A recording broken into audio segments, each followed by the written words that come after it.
ಅಲ್ಲ, ನೀವು ಮೂವರು ಹೇಳಿ ತಿಮ್ಮನ ಮೊಟ್ಟೆಗಳು ಟ್ರೈಲರ್ ಲಾಂಚ್ ಅಂತ ಹೇಳ್ಬಿಟ್ರೆ ಸರ್, ಟ್ರೈಲರ್ ನೋಡೋಣ. ಮತ್ತೊಮ್ಮೆ ನಿಮ್ಮನ್ನು ವೇದಿಕೆಗೆ ಬರ್ಮಾಡ್ಕೊಳ್ತೀನಿ.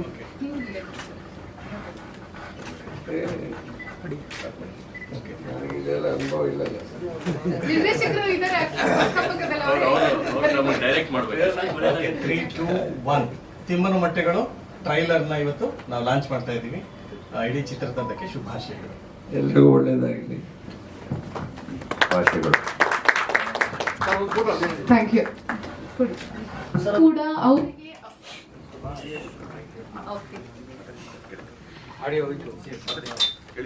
ಹಾಗಾಗಿ ಏನಾಗುತ್ತೆ ಅಂತಂದ್ರೆ ಇಂಥ ಒಂದು ಕಥೆಗಳನ್ನ ಆಯ್ಕೆ ಮಾಡ್ಕೊಳ್ತಾರೆ. ಯಾವಾಗ ಒಂದು ಸಿನಿಮಾನ ನಿಮ್ಮ ಮುಂದೆ ತರ್ತಾರೆ, ಸಿನಿಮಾ ಕಂಟೆಂಟ್ ಅದ್ಭುತವಾಗಿರುತ್ತೆ, ಆದ್ರೆ ಜನರಿಗೆ ಯಾವ ರೀತಿ ತಲುಪಿಸ್ತಾರೆ. ಎಲ್ರಿಗೂ ನಮಸ್ಕಾರ. ಅಂದ್ರೆ ಈ ಒಂದು ತಿಮ್ಮನ ಮೊಟ್ಟೆಗಳು ಚಿತ್ರ ನನಗೆ ಸ್ಪೆಷಲ್ ಅನ್ಸೋದು ಏನಕ್ಕಂತ ಹೇಳಿದ್ರೆ, ಮೊದಲ 2 ಚಿತ್ರಗಳು ಇಶ್ಯೂ ಬೇಸ್ಡ್ ಆಗಿತ್ತು. ಲೈಕ್ ಹೊಂಬಣ್ಣ ಅನ್ನೋದು ಒಂದು ಫಾರೆಸ್ಟ್ ಎನ್ಕ್ರೋಚ್ಮೆಂಟ್ ಮೇಲೆ ಮಾಡಿದಂಥ ಸಿನಿಮಾ. ಅದಾದ ನಂತರ ಎಂತ ಕತೆ ಮಾರಿ ಅನ್ನೋ ಸಿನಿಮಾ ಮಾಡಿದೆ. ಅದು ಕೂಡ ಶರಾವತಿನ ಜನ ಬೆಂಗಳೂರಿಗೆ ಹರಿಸ್ಬೇಕು ಅನ್ನೋ ವಿಚಾರದ ಬಗ್ಗೆ. ಅದಾದ್ಮೇಲೆ ಅದೇನು ಮತ್ತೆ ಇಶ್ಯೂ ಬೇಸ್ಡ್ ಮಾಡೋದು ಬೇಡ, ಒಂದು ಬೇರೆ ಥರದ ಒಂದು ಜನರು ಹೋಗ್ಬೇಕು ಅಂತ ಅನಿಸಿದಾಗ ನನಗೆ ಅಂದ್ರೆ ಒಂದು ಕಾರ್ಡಿನೇಟರ್ ಒಂದು ಪುಸ್ತಕ ಬರೆದಿದ್ದೆ. ಅದರಲ್ಲಿ ಒಂದಷ್ಟು ವಿಷಯಗಳಿತ್ತು. ಅದರಲ್ಲಿ ತಿಮ್ಮನ ಮೊಟ್ಟೆಗಳು ಅನ್ನೋ ಒಂದು ಕಥೆನ ತಗೊಂಡೆ. ಅಂದ್ರೆ ಬೇಸಿಕ್ಲಿ ನಮಗೆ ಏನ್ ಹೇಳ್ತೀವಿ, ಪ್ರಕೃತಿ ಮಧ್ಯೆ ಇದ್ದಾಗ ನಾವು ಚೇಂಜಸ್ ಆಗ್ತಾ ಇರುತ್ತೆ. ಆ ಚೇಂಜಸ್ಗಳನ್ನ ಸ್ಟಡಿ ಮಾಡಿದಾಗ ಒಂದಷ್ಟು ವಿಷಯಗಳು ಸಿಕ್ತು. ಅಂದ್ರೆ ಫಾರ್ ಎಕ್ಸಾಂಪಲ್ ನಮ್ಮ ಕಡೆ ಅಂದ್ರೆ ವೆಸ್ಟರ್ನ್ ಘಾಟ್ಸಲ್ಲಿ ಹೆಚ್ಚಾಗಿ ಸಿಗೋದು ಕಾಳಿಂಗ ಸರ್ಪಗಳು. ಸೊ ಅದರಲ್ಲಿ ಇವಾಗ ಕಾಳಿಂಗ ಸರ್ಪಗಳು ನಮ್ಮ ಒಂದು ಮಲೆನಾಡು ಭಾಗದಲ್ಲಿ ಜಾಸ್ತಿ ಆಗಿದೆ. ಈ ನಾಗರಹಾವು ಮತ್ತು ಕೆರೆ ಹಾವುಗಳು ಕಡಿಮೆ ಆಗಿದೆ. ಸೊ ಇದು ಯಾಕೆ ಆಗ್ತಾ ಇದೆ ಅನ್ನೋದ್ರ ಬಗ್ಗೆ ಒಂದಷ್ಟು ವಿಷಯಗಳನ್ನ ನಾನು ಕೆದಕ್ತಾ ಹೋದಾಗ ಒಂದು ಕತೆ ರೂಪುಗೊಂಡಿತ್ತು, ತಿಮ್ಮನ ಮೊಟ್ಟೆಗಳು ಅಂತ ಹೇಳಿ. ಸೊ ತಿಮ್ಮನ ಮೊಟ್ಟೆಗಳಲ್ಲಿ ನಾವು ಕೇವಲ ಪ್ರಕೃತಿ ಮತ್ತೆ ಪ್ರಾಣಿಗಳ ಬಗ್ಗೆ ಮಾತ್ರ ಮಾತಾಡಿಲ್ಲ, ಮನುಷ್ಯನ ಸಂಬಂಧಗಳ ಬಗ್ಗೆ ಮಾತಾಡಿದೀವಿ. ಅಂದ್ರೆ ಈಗ ಒಬ್ಬ ಮನುಷ್ಯನಿಗೆ ಹೇಗೆ ಒಂದು ತಾಯಿ ಮಗು ಒಂದು ಸೆಂಟಿಮೆಂಟ್ ಇರುತ್ತೆ, ಪ್ರಾಣಿಗಳಲ್ಲಿ ಕೂಡ ಆ ಸೆಂಟಿಮೆಂಟ್ ಇರುತ್ತೆ. ಸೊ ಆ ಒಂದು ವಿಚಾರನ ಒಂದು ಹೈಲೈಟ್ ಆಗಿ ಇಟ್ಕೊಂಡು ಮಾಡಿದಂತ ಒಂದು ಸಿನಿಮಾ. ಅಂದ್ರೆ ಸಾಕಷ್ಟು ವಿಷಯಗಳನ್ನ ಈ ಸಿನಿಮಾದಲ್ಲಿ ಹೇಳಿದೀವಿ. ನವಿಲುಗಳ ಬಗ್ಗೆ ಹೇಳಿದೀವಿ, ನದಿಗಳ ಬಗ್ಗೆ ಹೇಳಿದೀವಿ. ಇದೆಲ್ಲದನ್ನು ತಗೊಂಡು ಒಂದು ಸಿನಿಮಾ ಅಂತ್ಯ ಕಂಡಾಗ ನಮಗೆ ಒಂದು ಮೆಸೇಜ್ ಬರುತ್ತೆ, ಮನುಷ್ಯ ಅವನು ನಂಬಿಕೆ ಮೇಲೆ ಬದುಕೋದು, ಇನ್ನು ಬದಲಾವಣೆನ ಅವನೇ ತಂದ್ಕೊಬೇಕು ಅನ್ನೋಂಥ ಒಂದು ವಿಚಾರ.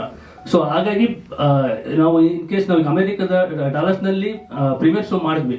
ಅಲ್ಲಿ ಏನಂತಂದ್ರೆ ಒಬ್ಬ ಬರಹಗಾರ ಆಗ್ಲಿ ಒಬ್ಬ ನಿರ್ದೇಶಕನಿಗೆ ಒಂದು ಖುಷಿ ಕೊಡೋ ಅಂಶ ಅಂದ್ರೆ, ಒಬ್ಬ ಬರಹಗಾರನಾಗಿ ಅದನ್ನ ಬರೀತಾ ಇರುವಾಗ, ಆಮೇಲೆ ಇನ್ನೇನು ಶೂಟ್ ಮಾಡ್ತಾ ಇರುವಾಗ, ವಿಜುವಲಿ ಅದನ್ನ ಚಿತ್ರಿಸ್ತಿರುವಾಗ ಬರಹಗಾರ ಆಡಿಯನ್ಸ್ ಅದನ್ನೇನು ಹೇಳ್ತಾರೆ ನೋಡಿ, ಸಿನಿಮಾ ನೋಡಿ, ಅದು ಎರಡು ಒಂದೇ ಇತ್ತು. ನನಗೆ ನಾನು ಬರೆಯಬೇಕಾದ್ರೆ ಏನು ಅನ್ಕೊಂಡಿದ್ದೆ ಅದನ್ನ ಅವ್ರು ರಿವ್ಯೂ ರೂಪದಲ್ಲಿ ಅವ್ರು ಹೇಳ್ತಾ ಇದ್ದಾಗ ಸರಿ ನಂದು ಕೆಲಸ ಸಾರ್ಥಕ ಆಗಿದೆ ಅನ್ನೋ ಒಂದು ಫೀಲ್ ಬಂತು. ಅಂದ್ರೆ ನಂಗೆ ಹಿಂದಿನ 2 ಸಿನಿಮಾಗಿಂತ ಈ ಸಿನಿಮಾದಲ್ಲಿ ಆ ಒಂದು ಫೀಲ್ ಜಾಸ್ತಿ ಆಯಿತು. ಇವನ್ ನಾನು ಗೌರಿಶಂಕರ್ ಸರ್ಗೆ ಸಿನಿಮಾ ತೋರಿಸ್ದೆ ಅವ್ರು ಆಗುಂಬೆ ಇದಕ್ಕೆ ಹೋದಾಗ. ಯಾಕಂದ್ರೆ ಬಿಫೋರ್ ಸಿನಿಮಾ ನಾನು ಅವ್ರನ್ನ ಮೀಟ್ ಮಾಡಿರ್ಲಿಲ್ಲ, ಇದು ಮಾಡಿರಲಿಲ್ಲ. ಆದ್ರೂ ಒಂದು ಕಾಳಿಂಗ ಇದನ್ನ ತಗೊಂಡಿದೀವಿ ಅಂದಾಗ ಅವರು ಒಂದು ಅಚೀವ್ಮೆಂಟ್ ಇದೆ.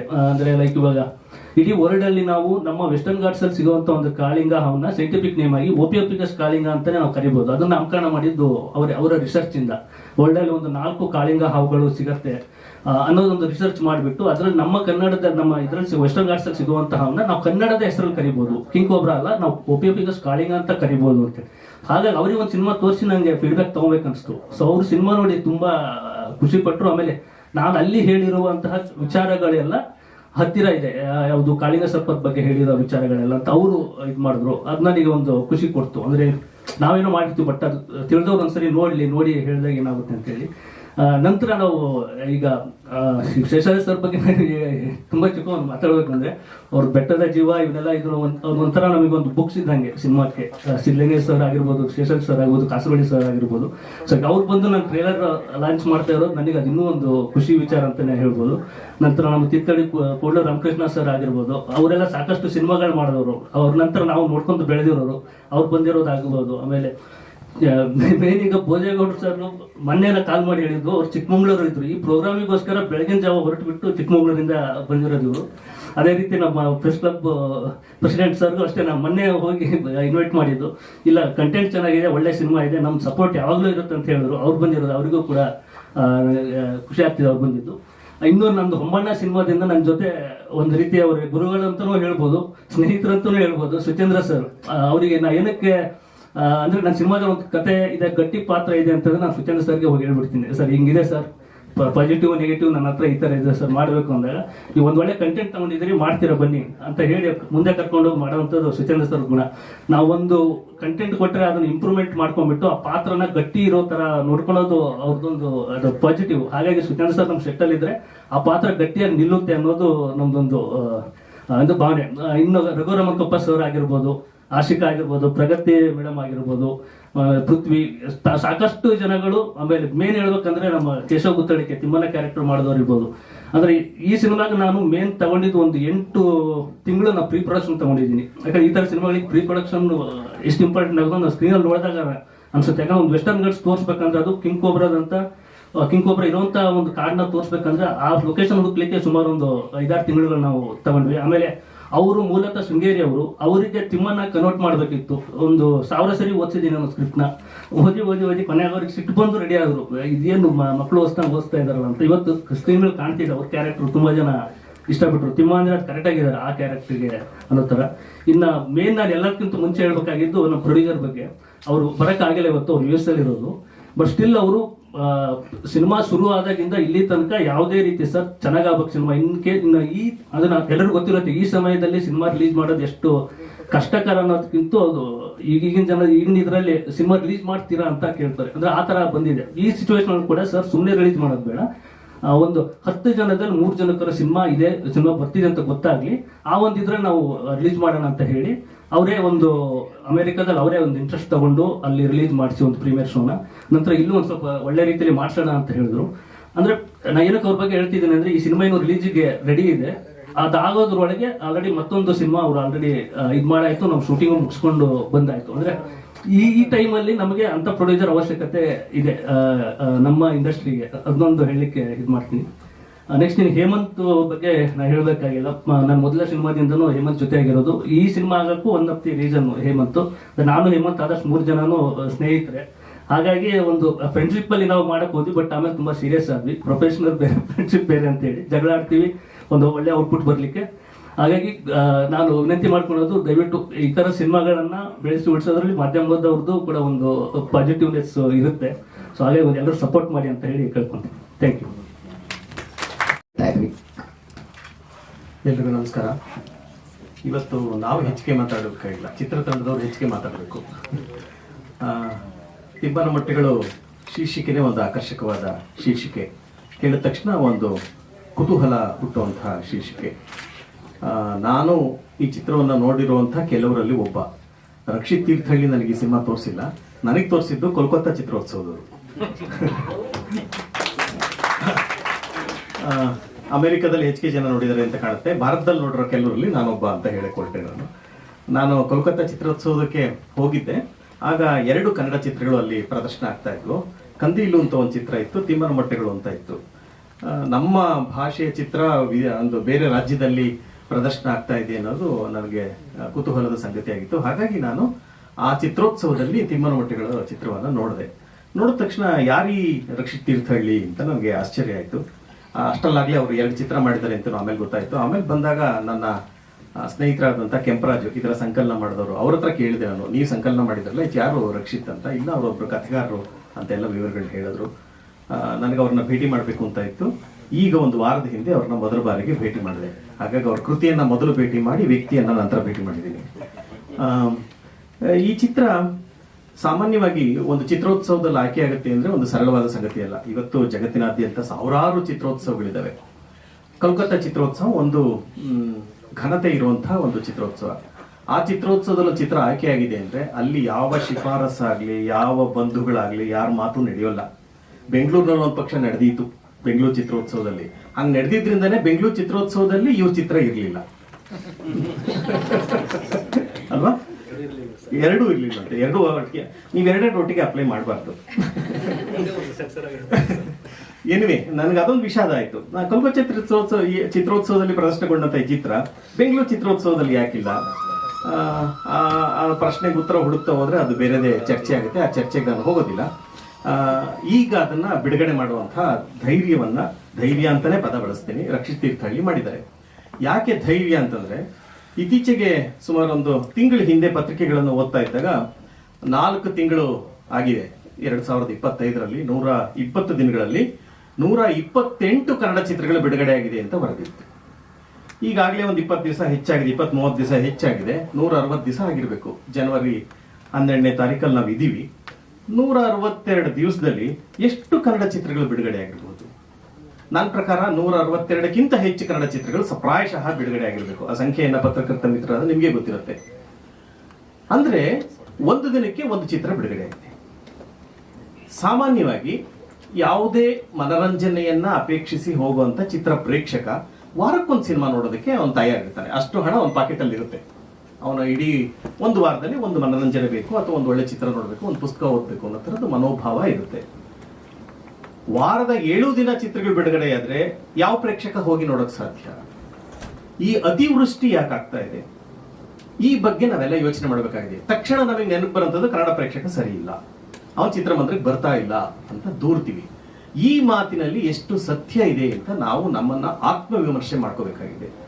ಯಾವ ಪ್ರೇಕ್ಷಕನು ದಿನದ ಸೋಮವಾರದಿಂದ ನೀನು ಭಾನುವಾರದವರೆಗೂ ಪ್ರತಿದಿನ ಒಂದು ಸಿನಿಮಾ ನೋಡಪ್ಪ ಅಂತ ಅನ್ನಕ್ ಸಾಧ್ಯ?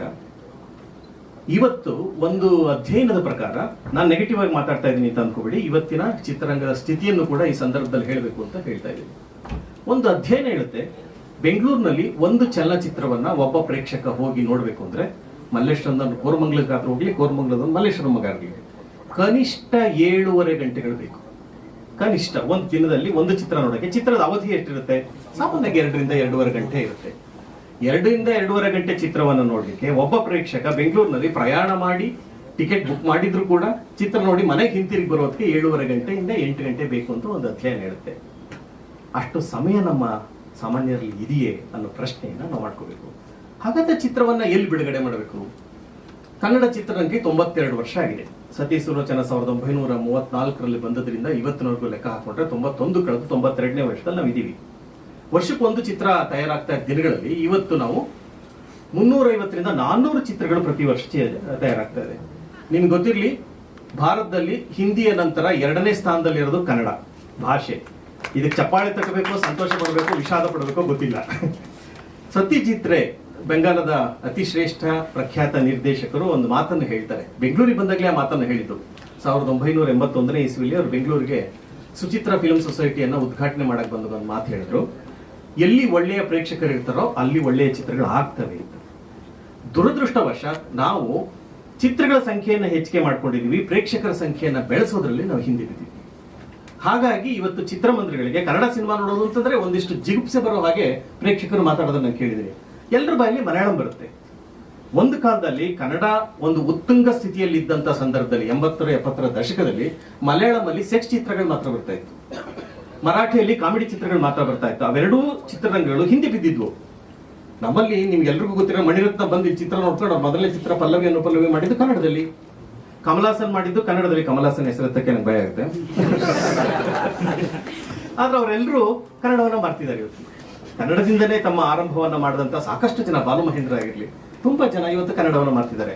ಹಾಗೆ ಒಂದು ಗೋಲ್ಡನ್ ಪೀರಿಯಡ್ ಅಂತ ನಾವೇನನ್ನ ಕರಿತೀವಿ ಕನ್ನಡ ಚಿತ್ರರಂಗ, ಇವತ್ತು ಯಾಕೆ ಈ ಸ್ಥಿತಿಗೆ ಬಂದಿದೆ ಅನ್ನೋದಕ್ಕೆಲ್ಲ ನಾವೆಲ್ಲರೂ ಆತ್ಮವಿಮರ್ಶೆಯನ್ನ ಮಾಡ್ಕೋಬೇಕಾದ ದಿನಗಳಲ್ಲಿ. ಈ ಆತ್ಮವಿಮರ್ಶೆ ಮಾಡ್ಕೋಬೇಕಾದಂತ ಸನ್ನಿವೇಶದಲ್ಲಿ ರಕ್ಷಿತ್ ತೀರ್ಥಹಳ್ಳಿ ಅಂತ ಯುವಕರು ಚಿತ್ರಗಳನ್ನ ಮಾಡ್ತಾ ಇರೋದು ಕೂಡ ಒಂದು ಒಳ್ಳೆಯ ಇದು ಪ್ರಯತ್ನ ಅಂತ ಹೇಳಿ. ಎಲ್ಲರೂ ಹೇಳ್ತಾರೆ ಕಲಾತ್ಮಕ ಚಿತ್ರಗಳು ಮತ್ತೆ ವ್ಯಾಪಾರಿ ಚಿತ್ರಗಳು, ಮೈನ್ ಸ್ಟ್ರೀಮ್ ಸಿನಿಮಾ ಮತ್ತೆ ಪ್ಯಾರಲಲ್ ಸಿನಿಮಾ ಅಂತ ಕರೆಯೋದಕ್ಕೆ ನಾನು ಇಷ್ಟಪಡ್ತೀನಿ. ಮುಖ್ಯವಾಹಿನಿ ಮತ್ತೆ ಪ್ರಯೋಗಾತ್ಮಕ ಚಿತ್ರಗಳು, ಇವ್ರದ್ದು ಒಂದು ರೀತಿ ಪ್ರಯೋಗಾತ್ಮಕ ಚಿತ್ರಗಳು. ಎಲ್ಲರೂ ಹೇಳ್ತಾರೆ ಯಾವ ಚಿತ್ರ ಸರಿ ಅಂತ. ನಾನು ಹೇಳೋದು ಈ ವರ್ಗೀಕರಣವೇ ಸರಿಯಲ್ಲ. ಕಲಾತ್ಮಕ ಅಂತನೋ ಪ್ರಯೋಗಾತ್ಮಕ ಅಂತನೋ ಮುಖ್ಯವಾಹಿನಿನ ವರ್ಗೀಕರಣವೇ ಸರಿಯಿಲ್ಲ. ಇರೋದು ಎರಡೇ ಚಿತ್ರ, ಒಳ್ಳೆ ಚಿತ್ರ, ಕೆಟ್ಟ ಚಿತ್ರ. ಯಾವುದು ಜನಕ್ಕೆ ಇಷ್ಟವಾಗುತ್ತೋ, ಯಾರು ಅವನನ್ನ ಪ್ರಶ್ನೆಗೆ ಹಚ್ಚುತ್ತೋ ಆ ಚಿತ್ರ ಒಳ್ಳೆ ಚಿತ್ರ. ಯಾಕೆ ತಿಮ್ಮನ ಮಟ್ಟಗಳು ಒಂದು ಒಳ್ಳೆ ಚಿತ್ರ ಅನ್ನೋ ವರ್ಗೀಕರಣದಲ್ಲಿ ಬರುತ್ತೆ ಅಂತ ಹೇಳ್ತೀನಿ ಅಂದ್ರೆ, ಇದು ಒಂದು ರೀತಿಯ ಶೋಧನೆ, ಒಂದು ಹುಡುಕಾಟ ಈ ಚಿತ್ರದಲ್ಲಿದೆ. ಈಗಾಗಲೇ ನೀವು ಸುಮಾರು 1.5-2 ನಿಮಿಷದ ಟ್ರೈಲರ್ನ ನೋಡಿದಾಗ ಖಂಡಿತ, ನಾನೇನು ಉತ್ಪ್ರೇಕ್ಷೆ ಮಾತಲ್ಲ, ನಿಮ್ಮೆಲ್ಲರಿಗೂ ಸಿನಿಮಾ ನೋಡಬೇಕು ಅಂತ ಅನ್ಸಿರುತ್ತೆ. ಏನೋ ಇದೆ ಇದರಲ್ಲಿ ಹುಡುಕಾಟ. ಬರೀ ಶೀರ್ಷಿಕೆ ಕೇಳಿದಾಗ ತಿಮ್ಮನ ಮೊಟ್ಟೆಗಳು ಅಂದಾಗ ತಿಮ್ಮ ಯಾರಪ್ಪ ಮೊಟ್ಟೆ ಯಾರಪ್ಪ ಅಂತ ಒಂದು ಕುತೂಹಲ ಹುಟ್ಟೋದು ಒಂದು ಹುಡುಕಾಟ. ಆದ್ರೆ ಈಗಾಗಲೇ ಇದ್ರಲ್ಲಿ ಸ್ವಲ್ಪ ಬಿಟ್ಕೊಟ್ಬಿಟ್ಟಿದ್ದಾರೆ. ಟ್ರೈಲರ್ನಲ್ಲಿ ಅಷ್ಟು ಬಿಟ್ಕೊಡ್ಬಾರ್ದಾಗಿತ್ತು ಅಂತ. ಇದಾದ್ರೂ ಬರುತ್ತೆ ಅಂತ ನಂಬ್ಕೊಂಡಿದ್ರೆ ಸಂತೋಷ. ಏನಿವೆ ಸಣ್ಣ ಒಂದು ಗುಟ್ಟನ್ನ ಬಿಟ್ಕೊಟ್ಟಿದ್ದಾರೆ. ಸಿನಿಮಾ ಯಾವಾಗ್ಲೂ ಗುಟ್ಟು. ಹೇಗೆ ಆಯುರ್ವೇದ ಒಂದು ಗುಟ್ಟಾಗಿ ಉಳಿದಿರೋದ್ರಿಂದ ಉಳಿಯುತ್ತೋ, ವೈದ್ಯಕೀಯ ಗುಟ್ಟು, ಸಿನಿಮಾ ಕೂಡ ಒಂದು ಗುಟ್ಟು. ಯಾವತ್ತು ಸಿನಿಮಾ ಬೀದಿಗೆ ಬಂತಲ್ಲ ಚಿತ್ರೀಕರಣಕ್ಕೆ, ಅವತ್ತು ಗುಟ್ಟು ರಟ್ಟಾಗಿ ಪ್ರೇಕ್ಷಕ ಇದರಲ್ಲಿ ಆಸಕ್ತಿಯನ್ನ ಕಳ್ಕೊಂಡ. ಜೊತೆಗೆ ನಾವು ಇವತ್ತು ಪ್ರೇಕ್ಷಕ ಚಿತ್ರಮಂದಿರಕ್ಕೆ ಸ್ವಲ್ಪ ನಾನು ಹೆಚ್ಚು ಮಾತಾಡ್ತಾ ಇದ್ರೆ ಕ್ಷಮಿಸಿ. ಪ್ರೇಕ್ಷಕ ಚಿತ್ರಮಂದಿರಕ್ಕೆ ಸಿನಿಮಾ ನೋಡ್ಬೇಕು ಅಂತ ನಾವು ಯಾಕೆ ಅಪೇಕ್ಷೆ ಮಾಡಬೇಕು ಅನ್ನೋದು ನನ್ನ ಮೊದಲ ಪ್ರಶ್ನೆ. ನಾವೆಲ್ಲರೂ ಮಾಡ್ತಾ ಇರೋದು, ಚಿತ್ರೋದ್ಯಮಗಳು ನಾವೆಲ್ಲರೂ ಮಾಡ್ತಾ ಇರೋದು, ಪ್ರೇಕ್ಷಕ ಚಿತ್ರಮಂದಿರಕ್ಕೆ ಬಂದು ಸಿನಿಮಾ ನೋಡ್ಬೇಕು. ನಾನು ಆಗ್ಲೇ ಹೇಳಿದೆ ಒಂದು ಸಿನಿಮಾ ನೋಡೋದಕ್ಕೆ ಎಷ್ಟು ಗಂಟೆ ಆಗುತ್ತೆ ಅಂತ. ಇದು ಸಾಂಪ್ರದಾಯಿಕ ಮಾದರಿ, ಯಾರಿಗೂ ಸಮಯ ಇಲ್ಲ ಇರೋದು. ಆರಂಭದಲ್ಲಿ ಕರ್ನಾಟಕದಲ್ಲಿ 1500 ಚಿತ್ರಮಂದಿರಗಳಿದ್ವಂತೆ, ಆಮೇಲೆ 700 ಇಳಿತದು ಒಂದು 10-15 ವರ್ಷದಿಂದ. ಇವತ್ತೊಂದು 300-350 ಇದೆ ಅಂತ ಒಂದು ದಾಖಲೆ. ಆ 300-350 ಎಷ್ಟು ಆಕ್ಟಿವ್ ಆಗಿದೆ, ಎಷ್ಟು ಶೋಗಳು ಕ್ಯಾನ್ಸಲ್ ಆಗುತ್ತೆ ಅನ್ನೋದು ನಿಮ್ಗೆ ಎಲ್ರಿಗೂ ಗೊತ್ತಿದೆ. ಅದ್ರ ಬಗ್ಗೆ ನಾನು ಮಾತಾಡೋಕ್ ಹೋಗಲ್ಲ.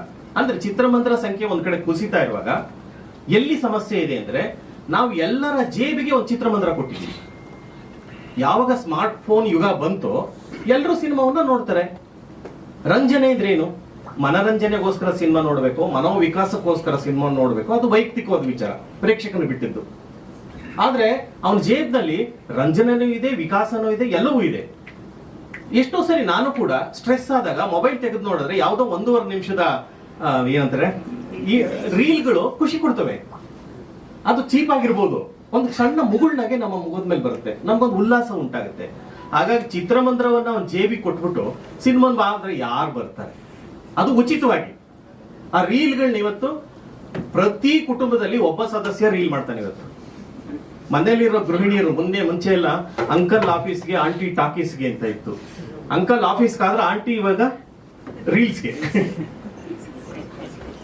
ಇದು ಇವತ್ತಿನ ಪದ್ಧತಿ ಆಗಿದೆ. ಅಂದ್ರೆ ರೀಲ್ಸ್ ಮಾಡೋದಕ್ಕೆ ಮೂಲಕ ಅವರು ಖುಷಿ ಪಡ್ತಾ ಇದ್ದಾರೆ, ಒಂದು ವರ್ಗದ ಪ್ರೇಕ್ಷಕರನ್ನ ರಂಜಿಸ್ತಾ ಇದ್ದಾರೆ. ಹಾಗಾಗಿ ರಂಜನೆ ಸುಲಭವಾಗಿ ಸಿಗುವಾಗ ಚಿತ್ರಮಂದಿರಕ್ಕೆ ಯಾಕೆ ಬರ್ತಾರೆ? ಹಾಗಾಗಿ ನಾವೆಲ್ಲ ಯೋಚನೆ ಮಾಡಬೇಕಾಗಿರುವಂತದ್ದು, ರಕ್ಷಿತ್ ತೀರ್ಥಹಳ್ಳಿ ಅಂತವರು ಸೇರ್ಕೊಂಡು ನಾವು ಒಂದು ಪರ್ಯಾಯ ವ್ಯವಸ್ಥೆಯನ್ನ ಚಿತ್ರ ನಿರ್ದೇಶಕರು, ನಿರ್ಮಾಪಕರು ಮಾಡ್ಕೋಬೇಕಾಗಿದೆ. ಇವತ್ತಿನ ದಿನಗಳಲ್ಲಿ ನಾವೇನ್ ಮಾಡ್ತೀವಿ, ಬಿಡುಗಡೆ ಮಾಡ್ತೀವಿ. ಪಾಪ ಇಷ್ಟೆಲ್ಲ ನೋಡಿದ್ರೆ ನಂಗೆ ಆಶ್ಚರ್ಯ ಆಯ್ತು. ಬಂದು ಸಂಖ್ಯೆ ಸುಮ್ಮನೆ ಕಣ್ಣಲ್ಲಿ ಹಾಗೆ ಲೆಕ್ಕ ಹಾಕ್ತೆ. ನಾನು ಪತ್ರಕರ್ತನ ಕೆಲಸ ಮಾಡಿದವನು. ಅವಾಗ ಒಂದು 25 ಜನ ಪತ್ರಕರ್ತರಿದ್ವಿ, ನಿಮ್ಗೆಲ್ಲ ಗೊತ್ತಿದೆ, ಮನು ಮತ್ತೆ ಮೋಕ್ಷೇಂದ್ರ. ಅವಾಗ ಯಾವ್ದು ಕ್ಯಾಮ್ರಾಗಳು ಇಷ್ಟೇ ಇರ್ತಿತ್ತು, ಈ ವಿಡಿಯೋ ಕ್ಯಾಮ್ರಾಗಳು ಇರ್ಲಿಲ್ಲ ಅಲ್ವಾ ಸುಧೀಂದ್ರ? ನಾನು ಪತ್ರಕರ್ತನ ಕೆಲಸ ಮಾಡ್ತಾ ಇದ್ದಾಗ. ಇವತ್ತು ಪತ್ರಕರ್ತರ ಸಂಖ್ಯೆ ಕಡಿಮೆ ಆಗಿದೆ, ವಿಡಿಯೋಗಳು ಹೆಚ್ಚಾಗಿದೆ. 30ಕ್ಕೂ 10ಕ್ಕೂ ಹೆಚ್ಚಿಗೆ ಕ್ಯಾಮ್ರಾಗಳಿದೆ. ಈ 30 ಹೆಚ್ಚಿಗೆ ಕ್ಯಾಮ್ರಾಗಳಲ್ಲಿ ದಾಖಲಾದಂತಹ ಈ ಪ್ರಚಾರ ಎಷ್ಟು ಜನಕ್ಕೆ ತಲುಪ್ತಾ ಇದೆ? ಜನ ಪ್ರಚಾರವನ್ನೇ ನೋಡ್ತಾರೆ. Mouth publicity is very important. ನೀವು ಮಾಡಬೇಕಾದ್ದು ಮಾತಿನ ಮೂಲಕ ಇದನ್ನ ಪ್ರಚಾರವನ್ನ ಮಾಡಬೇಕು. ಹೆಚ್ಚು ಹೌದು, ಮಾಧ್ಯಮ ಬಹಳ ಮುಖ್ಯ. ಮಾಧ್ಯಮ ನಿಮ್ಮ ಪರವಾಗಿರುತ್ತೆ, ನಿಮ್ಗೆ ಒಳ್ಳೆ ಮಾತನ್ನೇ ಬರೆಯುತ್ತೆ ಅಂತ ನಾನು ನಂಬ್ಕೊಂಡಿದ್ದೀನಿ. ಆ ಮಾಧ್ಯಮದ ಜೊತೆಗೆ ನಾವೀಗ ಮೌತ್ ಪಬ್ಲಿಸಿಟಿನ ಮಾಡಿ ಜನರನ್ನ ಕರ್ಕೊಂಡ್ಬರುವಂತಹ ನಿಟ್ಟಿನಲ್ಲಿ ಕೆಲಸ ಮಾಡಬೇಕಾಗಿದೆ. ಚಿತ್ರಮಂದಿರಗಳಿಗೆ ನಾವು ಪ್ರೇಕ್ಷಕರನ್ನ ಕರ್ಕೊಂಡ್ಬರ್ಬೇಕಾಗಿದೆ. ಕರ್ಕೊಂಡ್ಬರ್ಬೇಕು ಅಂದ್ರೆ ಒಂದು ಆಕರ್ಷಣೆ ಇರಬೇಕಾಗುತ್ತೆ. ಹಾಗೆ ನಿಮಗೆ ಒಂದಿಷ್ಟು ಜನ ಸ್ನೇಹಿತರಿದ್ರೆ, ಆ ಎಲ್ಲ ಸ್ನೇಹಿತರು, ನಿಮ್ಮ ಬಂಧುಗಳು ಈ ಚಿತ್ರ ನೋಡ್ಬೇಕು. ಅವರು ಮೌತ್ ಪಬ್ಲಿಸಿಟಿ ಮೂಲಕ ಹೆಚ್ಚು ಜನಕ್ಕೆ ಈ ಸಿನಿಮಾವನ್ನ ತಲುಪಿಸ್ಬೇಕು. ಆ ನಿಟ್ಟಿನಲ್ಲಿ ಕೆಲಸ ಮಾಡಬೇಕು. ಹಾಗಾಗಿ ಪರ್ಯಾಯ ಮಾರ್ಗಗಳನ್ನ ನಾವು ಹುಡ್ಕೊಳ್ಳದೆ ಇದ್ರೆ ಬರುತ್ತೆ. ಈ ತರದ ಒಂದು ಪತ್ರಿಕಾಗೋಷ್ಠಿ ಆಗುತ್ತೆ, ಚಿತ್ರ ಬಿಡುಗಡೆ ಆಗುತ್ತೆ, 3 ದಿವಸಕ್ಕೆ ಚಿತ್ರ ಇರಲ್ಲ. ಆಮೇಲೆ ನಾವು ಚಿತ್ರಮಂದಿರನೂ ಚಿತ್ರ ಪ್ರೇಕ್ಷಕರು ಸರಿ ಇಲ್ಲ, ಚಿತ್ರರಂಗನೂ ಸರಿ ಇಲ್ಲ ಅಂತ ಬೈಕೊಂಡು ಓಡಾಡ್ತಾ ಇರ್ತೀವಿ. ನನ್ನ ಪ್ರಕಾರ ಯಾವ ಪ್ರೇಕ್ಷಕನನ್ನು ದೂರದಲ್ಲಿ ಅವಶ್ಯಕತೆ ಇಲ್ಲ, ಯಾವ ಚಿತ್ರರಂಗವನ್ನು ದೂರದಲ್ಲಿ ಅವಶ್ಯಕತೆ ಇಲ್ಲ. ಯಾವ ಪ್ರೇಕ್ಷಕರು ಬಂದು ಸಿನಿಮಾ ಮಾಡಿ ಅಂತ ನಮ್ ಯಾರನ್ನೂ ಕೇಳಿಲ್ಲ. ನಮ್ಮ ಅಪೇಕ್ಷೆಗೆ ನಾವು ಸಿನಿಮಾ ಮಾಡ್ತಾ ಇದ್ವಿ. ಅಪೇಕ್ಷೆ ಸಿನಿಮಾ ಮಾಡಿದ್ಮೇಲೆ ಅದನ್ನು ತಲುಪಿಸಬೇಕಾದ್ದು ನಮ್ಮ ಜವಾಬ್ದಾರಿ. ಹೇಗೆ ತಲುಪಿಸ್ತೀರಿ ಅನ್ನೋದಕ್ಕೆ ಒಂದು ಪರ್ಯಾಯ ಮಾರ್ಗಗಳನ್ನ ಕೂಡ ನೀವು ಇವತ್ತು ಹುಡುಕೋಬೇಕಾಗಿದೆ. OTT ನೆಟ್ಫ್ಲಿಕ್ಸ್ ಅಂತೀವಿ, ಅದು ಕೂಡ ಇವತ್ತು ಹೊರಟೋಗಿ. ಯಾವ ಕನ್ನಡ ಸಿನಿಮಾನು ಯಾವ ನೆಟ್ಫ್ಲಿಕ್ಸ್ ಕೊಂಡ್ಕೋತಾ ಇಲ್ಲ, ಯಾವ ಅಮೆಝಾನ್ ಕೂಡ ಕೊಂಡ್ಕೋತಾ ಇಲ್ಲ, ಯಾವ OTTನೂ ಮಾರಾಟ ಆಗ್ತಾ ಇಲ್ಲ. ಚಿತ್ರ ಮಾಡಿದ ನಿರ್ಮಾಪಕರಿಗೆ ಹಣ ಎಲ್ಲಿಂದ ಬರಬೇಕು? ಯಾವುದೋ ಒಂದು ಪುಸ್ತಕ ಬರೆಯೋದು, ನೀವು ಕತೆ ಬರೀತಾರೆ, ಒಂದು ಪುಸ್ತಕ ಪ್ರಿಂಟ್ ಮಾಡ್ತಾರೆ. ರಕ್ಷಿತ್ ಕತೆ ಬರೆದು ಪುಸ್ತಕ ಪ್ರಕಟ ಮಾಡಿದ್ರೆ ಎಷ್ಟು ಖರ್ಚಾಗ್ಬೋದು? ಒಂದು 25,000, 30,000, ಹೆಚ್ಚಂದ್ರೆ 50,000 ಖರ್ಚಾಗ್ಬೋದು. ದೊಡ್ಡ ನಷ್ಟ ಇಲ್ಲ. ಒಂದು ಚಿತ್ರಕ್ಕೆ ಲಕ್ಷಾಂತರ ರೂಪಾಯಿ, ಇಂಥ ಚಿತ್ರಕ್ಕೆ ಲಕ್ಷಾಂತರ ರೂಪಾಯಿ ಖರ್ಚಾಗುತ್ತೆ. ಹಾಕಿದ ಹಣ ಹಿಂತಿರುಗಿ ಬರ್ದೇ ಇದ್ರೆ, ಸಿನಿಮಾ ಕೂಡ ವ್ಯಾಪಾರವೇ, ವ್ಯಾಪಾರೋದ್ಯಮ ಇದು. ಹಾಕಿದ ಹಣ ಹಿಂತಿರುಗಿ ಬರ್ದೇ ಇದ್ರೆ ಮತ್ತೆ ಈ ನಿರ್ಮಾಪಕ ಹಿಂತಿರುಗಿ ಬರಲ್ಲ. ಅವನು ಇಡೀ ಜೀವನ ಪರ್ಯಂತ ಚಿತ್ರರಂಗವನ್ನ ದೂಷಿಸ್ತಾ ಇರ್ತಾನೆ.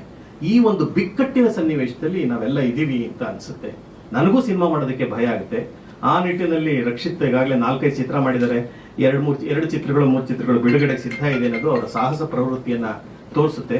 ನೀವು ಬೇರೆ ವಿದೇಶಗಳಲ್ಲಿ ಪ್ರದರ್ಶನ ಮಾಡಿದ್ರಿ, ಬೇರೆ ಬೇರೆ ಕಡೆ ಕನ್ನಡಿಗರನ್ನ ಒಗ್ಗೂಡಿಸಿ ಈ ಚಿತ್ರವನ್ನ ತಲುಪಿಸಿ, ನಿಮ್ ಚಿತ್ರ ಹೆಚ್ಚು ಜನಕ್ಕೆ ತಲುಪಲಿ. ನಿಜವಾಗಿಯೂ ಈ ಚಿತ್ರ ನಿಮ್ಮನ್ನು ಮೋಸ ಮಾಡಲ್ಲ ಅಂತ ಹೇಳಕ್ ಇಷ್ಟಪಡ್ತೀನಿ. ಯಾವುದೇ ಪ್ರೇಕ್ಷಕ ಬಂದು ಸಿನಿಮಾ ನೋಡಿದ್ರೆ ಅವನಿಗೆ ಮೋಸ ಆಗಲ್ಲ. ತಾನು ಕೊಟ್ಟ ಕಾಸಿಗೆ, ತಾನು ವ್ಯಯ ಮಾಡಿದಂತ ಸಮಯಕ್ಕೆ ಒಂದು ಅಷ್ಟು ಮಟ್ಟಿಗೆ ಮನೆಗೆ ತಗೊಂಡು ಹೋಗ್ತಾನೆ. ಟೇಕ್ ಅವೇ ಅಂತ ನಾವು ಕರಿತೀವಿ. What is the take away? ಒಂದು ಸಿನಿಮಾಗೆ ಬಂದ್ಮೇಲೆ, ಒಂದು ಪುಸ್ತಕ ಹೋದ್ಮೇಲೆ ಒಂದು ಟೇಕ್ ಅವೇ ಇರಬೇಕಾಗುತ್ತೆ. ಆ ಟೇಕ್ ಅವೇ ಈ ತಿಮ್ಮನ ಮೊಟ್ಟೆಗಳಲ್ಲಿದೆ ಅನ್ನೋದು ನನ್ನ ನಂಬಿಕೆ. ನನಗೆ ನೋಡಿ ಇಷ್ಟ ಆಗಿದೆ, ಹಾಗಾಗಿ ನಿಮಗೂ ಇಷ್ಟ ಆಗುತ್ತೆ. ದಯವಿಟ್ಟು ಚಿತ್ರಮಂದಿರಕ್ಕೂ ಹೋಗಿ ನೋಡಿ. ಆಗದೇ ಇದ್ರೆ ಅವರೊಂದು ಪರ್ಯಾಯ ವ್ಯವಸ್ಥೆಯನ್ನ ಮಾಡ್ತಾರೆ, ಅದು OTT ಇರ್ಬೋದು, ಮತ್ತೊಂದಿರ್ಬೋದು. ಅಲ್ಲಾದ್ರೂ ಈ ಚಿತ್ರವನ್ನು ನೋಡಿ. ಇಂಥ ಚಿತ್ರಗಳ ಸಂಖ್ಯೆ ಹೆಚ್ಚಾಗ್ಲಿ, ಅಂದ್ರೆ ಒಳ್ಳೆ ಪ್ರೇಕ್ಷಕರ ಸಂಖ್ಯೆ ಹೆಚ್ಚಾಗ್ಲಿ ಅಂತ ಕೂಡ ಇಂಡೈರೆಕ್ಟ್ ಆಗಿ ಹೇಳ್ತಾ ಚಿತ್ರರಂಗವನ್ನು ಉಳಿಸಿ ಬೆಳೆಸಬೇಕಾದ ನಮ್ಮೆಲ್ಲರ ಕರ್ತವ್ಯ. ಆ ನಿಟ್ಟಿನಲ್ಲಿ ನಿಮ್ಮ ಸಾಹಸಕ್ಕೆ ಯಶಸ್ಸು ಸಿಗಲಿ. ನಿಮ್ಮ ತಂಡದವರು ಎಲ್ಲರೂ ಒಳ್ಳೆ ಕೆಲಸ ಮಾಡಿದ್ದಾರೆ. ನನ್ನ ಮಿತ್ರರಂತ ಸುಚೇಂದ್ರ ಪ್ರಸಾದ್ ಇದ್ದಾರೆ, ಅವ್ರು ತುಂಬಾ ಚೆನ್ನಾಗಿ ಕಾಣಿಸ್ತಾ ಇದ್ದಾರೆ. ಅದೊಂದು ಮೇಲಿಂದೊಂದು ಚೆನ್ನಾಗಿ ಕಾಣಿಸ್ತಾ ಇಲ್ಲ, ಟೈಟ್ ಆಗ್ಬಿಟ್ಟಿದೆ. ಅವರ ಮನೋಭಾವಕ್ಕೆ ಒಬ್ಬುವಂಥದ್ದು ಇದಲ್ಲ ಅದು. ಹಾಗೆ ನನ್ನ ಜೊತೆ ಅಂದ್ರೆ ಅಸುಂದರ ಮಾಡಿದ್ರು ಅವ್ರನ್ನ ಅಂತ ಹೇಳ್ತಾ ಇದ್ದೀನಿ. ಪ್ರಗತಿ ಪ್ರಭು ನನ್ನ ಮೂಕಚ್ಚಿ ಕನಸುಗಳು ಕೂಡ ಅಭಿನಯಿಸಿದ್ರು, ಅವರು ಒಳ್ಳೆಯ ಪಾತ್ರವನ್ನು ನಿಭಾಯಿಸಿದ್ದಾರೆ. ಎಲ್ಲ ಚಿತ್ರತಂಡಕ್ಕೆ, ಕಲಾವಿದರಿಗೆ ಟ್ರಾನ್ಸ್ಫಾರ್ಮೇಶನ್ ಎಷ್ಟು ಚೆನ್ನಾಗಿ ಮಾಡಿದ್ದಾರೆ ಇವ್ರನ್ನ, ಅಲ್ವಾ ನೀವು? ಅದು ಬಹಳ ಅದ್ಭುತವಾದ ಕೆಲಸ. ಭಾಷೆ, ಒಂದು ತೀರ್ಥಹಳ್ಳಿಯ ಒಂದು ಸ್ಲ್ಯಾಂಗ್ ಅನ್ನ ಇಡೀ ಚಿತ್ರದಲ್ಲಿ ಬಳಸಿದ್ದಾರೆ. ಸಂಗೀತ ಚೆನ್ನಾಗಿದೆ, ಚಿತ್ರೀಕರಣ ಚೆನ್ನಾಗಿದೆ, ಕಥಾ ನಿರ್ವಹಣೆ ಕೂಡ ಚೆನ್ನಾಗಿದೆ. ಎಲ್ಲರೂ ಚಿತ್ರವನ್ನು ನೋಡಿ ಹಾರೈಸಿ, ಇಂತಹ ತಂಡವನ್ನು ಪ್ರೋತ್ಸಾಹಿಸಿ ಅಂತ ಹೇಳ್ತಾ ನನ್ನ ಮಾತುಗಳನ್ನು ಮುಗಿಸ್ತೇನೆ. ನಮಸ್ಕಾರ. ಬೆಟ್ಟದ ಜೀವ ಇವತ್ತಿನ ಕಾರ್ಯಕ್ರಮಕ್ಕೆ ಆಗಮಿಸಿ ನಮಗೆ ಸಾಕಷ್ಟು ವಿಚಾರಗಳನ್ನ ತಿಳಿಸ್ಕೊಡ್ತಾ ನಮ್ಮ ತಂಡಕ್ಕೆ ಬೆಂಬಲವಾಗಿ ಶ್ರೀ ಭೋಜೇಗೌಡರು ಮಾತನಾಡಬೇಕಾಗಿ ವಿನಂತಿಸ್ಕೊಳ್ತಾ ಇದ್ರಿ. ಇಲ್ಲಿ ಕಬ್ಬಿಣದ ಅಂಗಡಿಯಲ್ಲಿ ನೋಡಕ್ಕೆ ಏನು ಕೆಲಸ ನನಗೆ ಕೂರಿಸಿದ್ದೀರಿ. ನಾನು ವೃತ್ತಿಯಲ್ಲಿ ವಕೀಲ, ಪೊಲಿಟಿಷಿಯನ್ ಆಗಿ ನನ್ನ ಕುಟುಂಬದಲ್ಲಿ ಬಂದಂಥ ಒಂದು ಇದು. ನನ್ನ ತಂದೆಯವರು 83ರಿಂದ ಶಾಸಕರು, ನನ್ನ ಅಣ್ಣ ಶಾಸಕ. ಅಲ್ಲಿಂದ ಇಲ್ಲಿವರೆಗೆ ಒಂದು ವಿಧಾನಸೌಧದಲ್ಲಿ ಒಂದು ನಮ್ಮ ಮನೆಯಲ್ಲಿ ಪವರ್ ಯಾವಾಗಲೂ ಇದೆ. ಹಾಗೆ ರಾಜಕಾರಣಿಯಾಗಿ ನೋಡಿದ್ದೇನೆ, ಅನೇಕ ಮುಖ್ಯಮಂತ್ರಿಗಳನ್ನು, ಅನೇಕ ಪ್ರೈಮ್ ಮಿನಿಸ್ಟರ್ ಕೂಡ ನೋಡಿದ್ದೇನೆ. ಇಲ್ಲಿ ಬಂದಿರತಕ್ಕಂಥ ನಮ್ಮ ನಿರ್ದೇಶಕರು ಮಾತಾಡಿದ ಮೇಲೆ ಅವರ ಮಾತುಗಳು ವಸ್ತುಸ್ಥಿತಿಯನ್ನು ನಿಮ್ಮ ಮುಂದೆ ಇಟ್ಟಿದ್ದಾರೆ. ಇವತ್ತು ರಕ್ಷಿತಂದ ಯುವಕರು ಇವತ್ತಿನ ಕಾಲಘಟ್ಟದಲ್ಲಿ ಇಂಥ ಚಿತ್ರಗಳನ್ನು ಲೋಕಾರ್ಪಣೆ ಮಾಡ್ತಕ್ಕಂಥ ಅವ್ರು ಹೇಳಿದ್ರಲ್ಲ, ಅದೊಂದು ಧೈರ್ಯ. ಆ ಧೈರ್ಯವನ್ನು ನಾವೆಲ್ಲರೂ ಕೂಡ ಮೆಚ್ಚಬೇಕಾಗತ್ತೆ. ಇವತ್ತು ಆ ಯುವಕರು ಮಾಡಿರ್ತಕ್ಕಂಥ ಸಾಹಸದ ಕೆಲಸ, ಆ ಸಾಹಸದ ಕೆಲಸವನ್ನು ಲೋಕಾರ್ಪಣೆ ಮಾಡಿ, ಆ ಲೋಕಾರ್ಪಣೆಗೊಂಡ ನಂತರ ಆ ನಿರ್ಮಾಪಕರು ಮತ್ತು ಚಿತ್ರತಂಡ, ಇಡೀ ಚಿತ್ರತಂಡಕ್ಕೆ ಬರ್ತಕ್ಕಂಥ ಆರ್ಥಿಕ ಇರ್ಬೋದು, ಬೇರೆ ಬೇರೆ ಜನರ ಅಭಿಪ್ರಾಯಗಳಿರ್ಬೋದು, ಅದು ದೊಡ್ಡ ಆಸ್ತಿ. ಆ ಆಸ್ತಿ ಒಂದು ಕಾರ್ಯಗತ ಆಗಬೇಕಲ್ಲ, ಅದನ್ನು ಆ ಮಾತುಗಳನ್ನು ಇವತ್ತು ಹೇಳಿದ್ದಾರೆ. ಇವತ್ತು ಕನ್ನಡ ಭಾಷೆ, ಇವತ್ತು ನಮ್ಮ ಭಾಷೆ ಶ್ರೇಷ್ಠವಾದಂಥ ಭಾಷೆ, ಸಾಮಾನ್ಯ ಭಾಷೆ ಅಲ್ಲ ಇದು. 8 ಜ್ಞಾನಪೀಠ ಪ್ರಶಸ್ತಿಗಳನ್ನು ಪಡೆದಿರ್ತಕ್ಕಂಥ ಒಂದು ಬಹುದೊಡ್ಡ ಭಾಷೆ ಇದು ನಮ್ಮ ಕನ್ನಡ ಭಾಷೆ. ಇವತ್ತು ಅದಕ್ಕೆ ಅದರದಾದಂಥ ಒಂದು ಸ್ಥಾನಮಾನ ಈ ನಾಡಿನಲ್ಲಿದೆ, ಪ್ರಪಂಚದಲ್ಲಿದೆ. ಇವತ್ತು ಈ ಕನ್ನಡ ಭಾಷೆಯಲ್ಲಿ ಈ ಚಿತ್ರಗಳು ಬಂದಂಥ ಸಂದರ್ಭದಲ್ಲಿ ಯಾವ ರೀತಿ ನಮ್ಮ ಜನ ಪ್ರೋತ್ಸಾಹಿಸಿದ್ದಾರೆ ಅನ್ನೋದನ್ನು ನಾವು ಅತ್ಯಂತ ಅರ್ಥದಿಂದ ಇವತ್ತು ನೋಡಿದ್ದೇವೆ, ನೋಡ್ತಾ ಇದ್ದೇವೆ.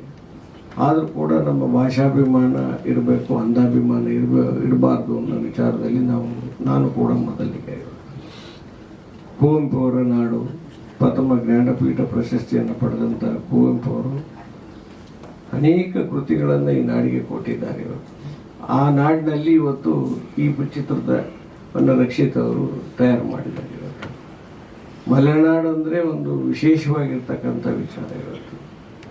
ಇವತ್ತು ಪರಿಸರ ಇದೆ, ಇವತ್ತು ಸಂಬಂಧದ ಬಗ್ಗೆ ಮಾತಾಡಿದೆ. ಪರಿಸರ ನಾವೇನು ಇವತ್ತು ನಮ್ಮ ಮಕ್ಕಳಿನ ಮುಂದಿನ ಪೀಳಿಗೆಗೆ ಈ ಪರಿಸರವನ್ನು ಯಾವ ರೀತಿ ಉತ್ತಮಗೊಳಿಸಬೇಕು ಅನ್ನೋ ವಿಚಾರದಲ್ಲಿ ನಾವು ಇನ್ನೂ ಇವತ್ತು ಕಾಲ ಮಿಂಚಿಲ್ಲ, ನಾವು ಮಾಡಬೇಕಾಗಿದೆ. ಇವತ್ತು ಪರಿಸರ ಸಂಪೂರ್ಣವಾಗಿ ಪರಿಸರವನ್ನು ಹಾಳು ಮಾಡಿದವರೇ ನಾವು, ಅದನ್ನು ಕೊಂದಾಕಿದ್ದೀವಿ. ಪರಿಸರ ಉಳಿದಿಲ್ಲ ಇವತ್ತು ಅದು ನೇಚರ್ ಇದ್ದರೆ ನಾವು ಏನು ಬೇಕಾದ್ರೂ ಕೂಡ ಸಾಧನೆಯನ್ನು ಮಾಡ್ಬೋದು. ಇವತ್ತು ಸಂಬಂಧಗಳ ಅಡಿಯಲ್ಲಿ ನಾವು ಕೆಲಸ ಮಾಡಬೇಕಾಗ್ತದೆ. ಅದಕ್ಕೆ GS ಉದ್ರಪ್ಪನವ್ರು ಒಂದು ಕಡೆ ಹೇಳ್ತಾರೆ ನೋಡಿ, ಎಲ್ಲಿದೆ ನಂದನ ಎಲ್ಲಿದೆ ಬಂಧನ, ಎಲ್ಲಿದೆ ನಂದನ ಎಲ್ಲಿದೆ ಬಂಧನ, ಎಲ್ಲ ಇದೆ ನಮ್ಮೊಳಗೆ, ಒಳಗಿನ ತಿಳಿಯನ್ನು ಕಲಕದೇ ಇದ್ದರೆ ಅಮೃತದ ಸವಿ ಇದೆ ನಾಲಿಗೆಗೆ, ಎಷ್ಟು ಕಷ್ಟವೂ ಹೊಂದಿಕೆ ಎಂಬುದು 4 ದಿನದ ಈ ಬದುಕಿನಲ್ಲಿ. ನಾನು ಎಂಬ ಹತ್ತಿರವಿದ್ದು ದೂರ ನಿಲ್ಲುವು ಈ ಅಮ್ಮಿನ ಕೋಟೆಯೊಳಗೆ. ನಾನು ಎಂಬ ದುರಹಂಕಾರದಲ್ಲಿ ನಾವು ಬದುಕ್ತಾ ಇರ್ತಕ್ಕಂಥ ಈ ಸಂದರ್ಭದಲ್ಲಿ ಈ ಪರಿಸರವನ್ನು ನಾವು ಉಳಿಸ್ಬೇಕಾಗಿದೆ. ಇವತ್ತು ನಮಗೆ ನಮ್ಮದೇ ಆದಂಥ ಜಾಗಗಳಿದೆ, ನಾವು ವಾಸ ಮಾಡೋದಕ್ಕೆ, ನಾವು ಎಂಜಾಯ್ ಮಾಡೋದಕ್ಕೆ, ನಮ್ಮ ಕುಟುಂಬವನ್ನು ಎಂಜಾಯ್ ಮಾಡೋದಕ್ಕೆ, ಸ್ನೇಹಿತರೊಟ್ಟಿಗೆ ಎಂಜಾಯ್ ಮಾಡೋದಕ್ಕೆ. ಇದರಲ್ಲಿ ನಾನು ಚಿತ್ರ ನೋಡಿಲ್ಲ, ನಾನು ಕೇಳಿದ್ದೀನಿ. ಇವತ್ತು ಪ್ರಾಣಿ ಸಂಕುಲ ಎಲ್ಲಿ ಬದುಕಬೇಕು? ಇವತ್ತು ಒಂದು ಕಡೆ ಮಲೆನಾಡಲ್ಲಿ ಪ್ರತಿನಿತ್ಯ ನೋಡ್ತಾ ಇದ್ದೇವೆ, ಆನೆಗಳು ನಾಡಿಗೆ ಬಂದು, ಪ್ರಾಣಿಗಳು, ಕಾಡು ಪ್ರಾಣಿಗಳು ನಾಡಿಗೆ ಬಂದಿರತಕ್ಕಂಥದ್ದು. ಇವತ್ತು ಕಾಳಿಂಗ್ ಸರ್ಪ ಸಂತತಿ ಬಹಳಷ್ಟಿದೆ. ಆ ಬಹಳಷ್ಟು ಇದ್ರೆ ಸಾಕಾಗಲಿಲ್ಲ, ಪೂರಕವಾಗಿ ಅದು ಬದುಕೋದಕ್ಕೆ ವ್ಯವಸ್ಥೆ ಆಗ್ಬೇಕಲ್ಲ. ಆ ಬದುಕೋದಕ್ಕೆ ವ್ಯವಸ್ಥೆಯನ್ನು ಯಾವ ರೀತಿ ನಾವು ಮಾಡಿಕೊಡ್ಬೇಕು ಅನ್ನೋದು ಬಹಳ ಮುಖ್ಯವಾಗಿರ್ತಕ್ಕಂಥ ವಿಚಾರ. ಇವತ್ತು ಜಿಂಕೆಗಳ ಸಂಖ್ಯೆ ಜಾಸ್ತಿ ಆಗಿದೆ, ಹಂದಿಗಳ ಸಂಖ್ಯೆ ಜಾಸ್ತಿ ಆಗಿದೆ, ಇವತ್ತು ಚಿರತೆಗಳ ಸಂಖ್ಯೆ ಜಾಸ್ತಿ ಆಗಿದೆ, ಆನೆಗಳ ಕಾಡು ಕೋಣ. ಇವತ್ತು ನಮ್ಮ ಬೆಳಗ್ಗೆ ಎದ್ರೆ ನಾವು ಚಿಕ್ಕಮಗಳೂರಿನಲ್ಲಿ ಒಂದು ಸ್ವಲ್ಪ ಆಚೆ 8 ಕಿಲೋಮೀಟರ್ ಆಚೆ ಹೋದ್ರೆ ಕಾಡ್ಕೊಂಡು ನೋಡ್ಕೊಂಬರ್ತಕ್ಕಂಥ ಪರಿಸ್ಥಿತಿ ಇದೆ. ಇವತ್ತು ಪ್ರಾಣಿ ಸಂಘರ್ಷ ತುಂಬ ಆಗಿದೆ. ಇವತ್ತು ಈ ಪ್ರಾಣಿ ಸಂಘರ್ಷದಲ್ಲಿ ಅವರಿಗೆ ಅವ್ರದೇ ಆದಂಥ ಸ್ವತಂತ್ರ ಬದುಕನ್ನು ನಾವು ಕಲ್ಪಿಸಿಕೊಡದೇ ಇದ್ದರೆ, ಅಂಥ ಒಂದು ಪರಿಸರವನ್ನು ಕಾಪಾಡದಿದ್ರೆ ಮುಂದಿನ ಜೀವನ ನಮ್ಮೆಲ್ಲರದು, ಮುಂದಿನ ಪೀಳಿಗೆಗೆ ಭಾಳ ಕಷ್ಟ ಆಗ್ತದೆ. ಆ ಕೆಲಸ ಆಗಬೇಕಾಗಿದೆ. ಇವತ್ತು ಆ ಕೆಲಸ ಕನ್ನಡ ಭಾಷೆ ಬಗ್ಗೆ ಹೇಳಿದ್ವಿ. ಇವತ್ತು ಎಲ್ಲಾದರೂ ಇರು, ಎಂತಾದರೂ ಇರು, ಎಂದೆಂದು ಕನ್ನಡವಾಗಿರು, ಕನ್ನಡವೇ ಸತ್ಯ, ಕನ್ನಡವೇ ನಿತ್ಯ ಅಂತ ಹೇಳಿದ್ದಾರೆ. ನೀ ಮೆಟ್ಟುವ ನೆಲ ಕರ್ನಾಟಕ, ನೀ ಮುಟ್ಟುವ ಮರ ಶ್ರೀಗಂಧದ ಮರ, ನೀ ಏರುವ ಮರ ಸಹ್ಯಾದ್ರಿ, ಕುಡಿಯುವ ನೀರು ಕಾವೇರಿ ಅಂತ ಹೇಳಿದ್ದಾರೆ. ಅದಾಗಬೇಕಲ್ಲ. ಅದಾಗದೇ ಇದ್ರೆ ಹೇಗೆ ಈ ನಾಡನ್ನು ನಾವು ಕಟ್ಟೋದಕ್ಕಾಗ್ತದೆ ಇವತ್ತು? ಹಾಗಾಗಿ ಇಂಥ ಕನ್ನಡ ಚಿತ್ರಗಳು ಮತ್ತೆ ಮತ್ತೆ ಮತ್ತೆ ಬರಬೇಕಾದ್ರೆ ಅದಕ್ಕೆ ಅಷ್ಟೇ ರೀತಿಯ ಪ್ರೋತ್ಸಾಹವನ್ನು ಸಾರ್ವಜನಿಕವಾಗಿ ನಾವು ಕೊಟ್ಟು ಆ ಚಿತ್ರವನ್ನು ಮೇಲೆತ್ತಿ ಆ ಚಿತ್ರದಲ್ಲಿ ಬರ್ತಕ್ಕಂಥ ಅಂಶಗಳನ್ನು ನಮ್ಮ ಮನದಲ್ಲಿ ಮೂಡಿಸ್ಕೊಂಡು ಈ ಪರಿಸರವನ್ನು ಕಾಪಾಡ್ತಕ್ಕಂಥ ಈ ಚಿತ್ರರಂಗದಲ್ಲಿ ಏನು ಒಟ್ಟು ಎಕ್ಸಾಕ್ಟ್ಲಿ ಜಿಸ್ಟ್ ಬಂದಿದೆ, ಆ ಜಿಸ್ಟನ್ನು ಸಮಾಜಕ್ಕೆ ಹಂಚಿಕೆ ಆಗದ ರೀತಿಯಲ್ಲಿ ನಾವು ಮಾಡದೇ ಇದ್ದರೆ ಮುಂದಿನ ಪೀಳಿಗೆ ನಮ್ಮ ರಕ್ಷಿತಂಥವರಿಗೆ ಉತ್ತೇಜನವನ್ನು ಸಿಗದೇ ಇದ್ದರೆ ಅವ್ರು ಮತ್ತೆ ಚಿತ್ರವನ್ನು ತೆಗೆಯೋದು ಹೇಗೆ? ಆ ನಿರ್ಮಾಪಕರು ಹೇಳಿದರು, ನಮ್ಮ ನಿರ್ದೇಶಕರು, ಆ ನಿರ್ಮಾಪಕರ ಉತ್ಸಾಹದಿಂದ ಆಚೆ ಬರಬೇಕಲ್ಲ. ಕನ್ನಡ ಚಿತ್ರವನ್ನು ನೋಡ್ತಕ್ಕಂಥ, ಆ ಥಿಯೇಟ್ರಿಗೆ ಹೋಗಿ ನೋಡ್ತಕ್ಕಂಥ ಟೈಮ್ ನಮ್ಮಲ್ಲಿ ಇವತ್ತು ಯಾರಿಗೂ ಇಲ್ಲ, ಇವತ್ತು ಉಳಿದಿಲ್ಲ. ಇವತ್ತು ಒಂದು ಕಾಲದಲ್ಲಿ ನಾವೆಲ್ಲ ಚಿತ್ರ ನೋಡಬೇಕು ಅಂತ ಹೇಳಿದ್ರೆ ನಾವು ಭಾಳ ಖುಷಿಯಿಂದ ಹೋಗ್ತಾ ಇದ್ದೇನೆ. ಇವತ್ತು ಅದನ್ನು ಹೇಳಿದ್ರು ಇವರು, ದಿನಕ್ಕೊಂದು ಚಿತ್ರದಂತೆ ತೆಗೆದಾಗ ಯಾವ ರೀತಿ ಅದಕ್ಕೆ ಪ್ರೋತ್ಸಾಹ ಸಿಗ್ತದೆ ಅನ್ನೋ ವಿಚಾರದಲ್ಲಿ. ಹಾಗಾಗಿ ಕನ್ನಡ ಭಾಷೆ ನೆಲ ಇವತ್ತು ಉಳಿಬೇಕಾಗ್ತದೆ. ಅಲ್ಲಿ ಯಕ್ಷಗಾನ ಕೂಡ ತೋರಿಸಿದಿರಿ. ಯಕ್ಷಗಾನ ಕಲಾವಿದರು ಇವತ್ತು ಎಲ್ಲಿ ಉಳಿದಿದ್ದಾರೆ? ಎಲ್ಲೋ ಒಂದು ಕಡೆ ಉಳ್ಕೊಂಡಿದ್ದಾರೆ. ಆ ಉಳಿದಿರ್ತಕ್ಕಂಥದ್ದು ಇನ್ನೂ ಹೆಚ್ಚು ಆಚೆ ಬರಬೇಕಾಗ್ತದೆ. ಜಾನಪದ ಕಲೆ ಸಾಹಿತ್ಯ, ನಮ್ಮ ತತ್ವಪದಗಳ ಆಧಾರದಲ್ಲಿ, ಜಾನಪದ ಸಾಹಿತ್ಯದಲ್ಲಿ, ವಚನ ಸಾಹಿತ್ಯದಲ್ಲಿ ನಮ್ಮ ಹಿಂದಿನವರು ಉತ್ತಮವಾದ ನಾಡನ್ನು ಕಟ್ಟಿದ್ದಾರೆ, ಸ್ವಾಸ್ಥ್ಯ ಸಮಾಜವನ್ನು ಕಟ್ಟಿದ್ದಾರೆ. ಇವತ್ತು ಸ್ವಾಸ್ಥ್ಯ ಸಮಾಜ ಇವತ್ತು ಉಳಿದಿಲ್ಲ. ಇವತ್ತು ಅವರು ಒಕ್ಕಾಲು ವಿದ್ಯೆ ಮುಕ್ಕಾಲು ವಿದ್ಯೆಯಲ್ಲಿ ತುಂಬ ಅತ್ಯಂತ ಉತ್ತಮವಾದ ಆರೋಗ್ಯಕರವಾದ ನೆಮ್ಮದಿಯ ಜೀವನವನ್ನು ಮಾಡಿದಂಥ ನಮ್ಮ ಹಿರಿಯರು, ನಮ್ಮ ಮನೆಯಲ್ಲಿ 5-6 ಜನ ಮಕ್ಕಳು ನಮ್ಮ ಇದ್ದರು. ಇವತ್ತು ಒಂದೊಂದು ಮಗು ಸಾಕೋಕ್ಕೆ ಕಷ್ಟ ಆಗ್ತಾ ಇದೆ. ಇವತ್ತು ಅಂಥ ನಾಡಿನಲ್ಲಿ ಅವರು ಯಾವುದೇ ವಿದ್ಯೆಯನ್ನು ಕಲೀಲಿಲ್ಲ, ಒಕ್ಕಾಲು ವಿದ್ಯೆ ಮುಕ್ಕಾಲು ಬುದ್ಧಿಯಲ್ಲಿ ಉತ್ತಮವಾದ ಸಮಾಜವನ್ನು ಕಟ್ಟಿ ಉತ್ತಮವಾದ ಬದುಕನ್ನು ಕಟ್ಟಿಕೊಟ್ರು ನಮಗೆ. ಇಷ್ಟೊಂದು ಉತ್ತಮವಾದ ಪರಿಸರದೊಟ್ಟಿಗೆ ನಾವು ಬದುಕ್ತಾ ಇರ್ತಕ್ಕಂಥ ಸಂದರ್ಭದಲ್ಲಿ ಉತ್ತಮವಾದ ಸಮಾಜವನ್ನು ಕಟ್ತಕ್ಕಂಥ ಕೆಲಸ ಇಂಥ ಚಿತ್ರಗಳ ನಿರ್ವಹಣೆ ಮಾಡೋ ಮುಖಾಂತರ ಸಮಾಜಕ್ಕೆ ಕೊಡುಗೆಯಾಗಿ ಕೊಡ್ತಕ್ಕಂಥ ಸಂದರ್ಭದಲ್ಲಿ ನಾವೆಲ್ಲರದ್ದು ಪಾತ್ರ ಇದೆ.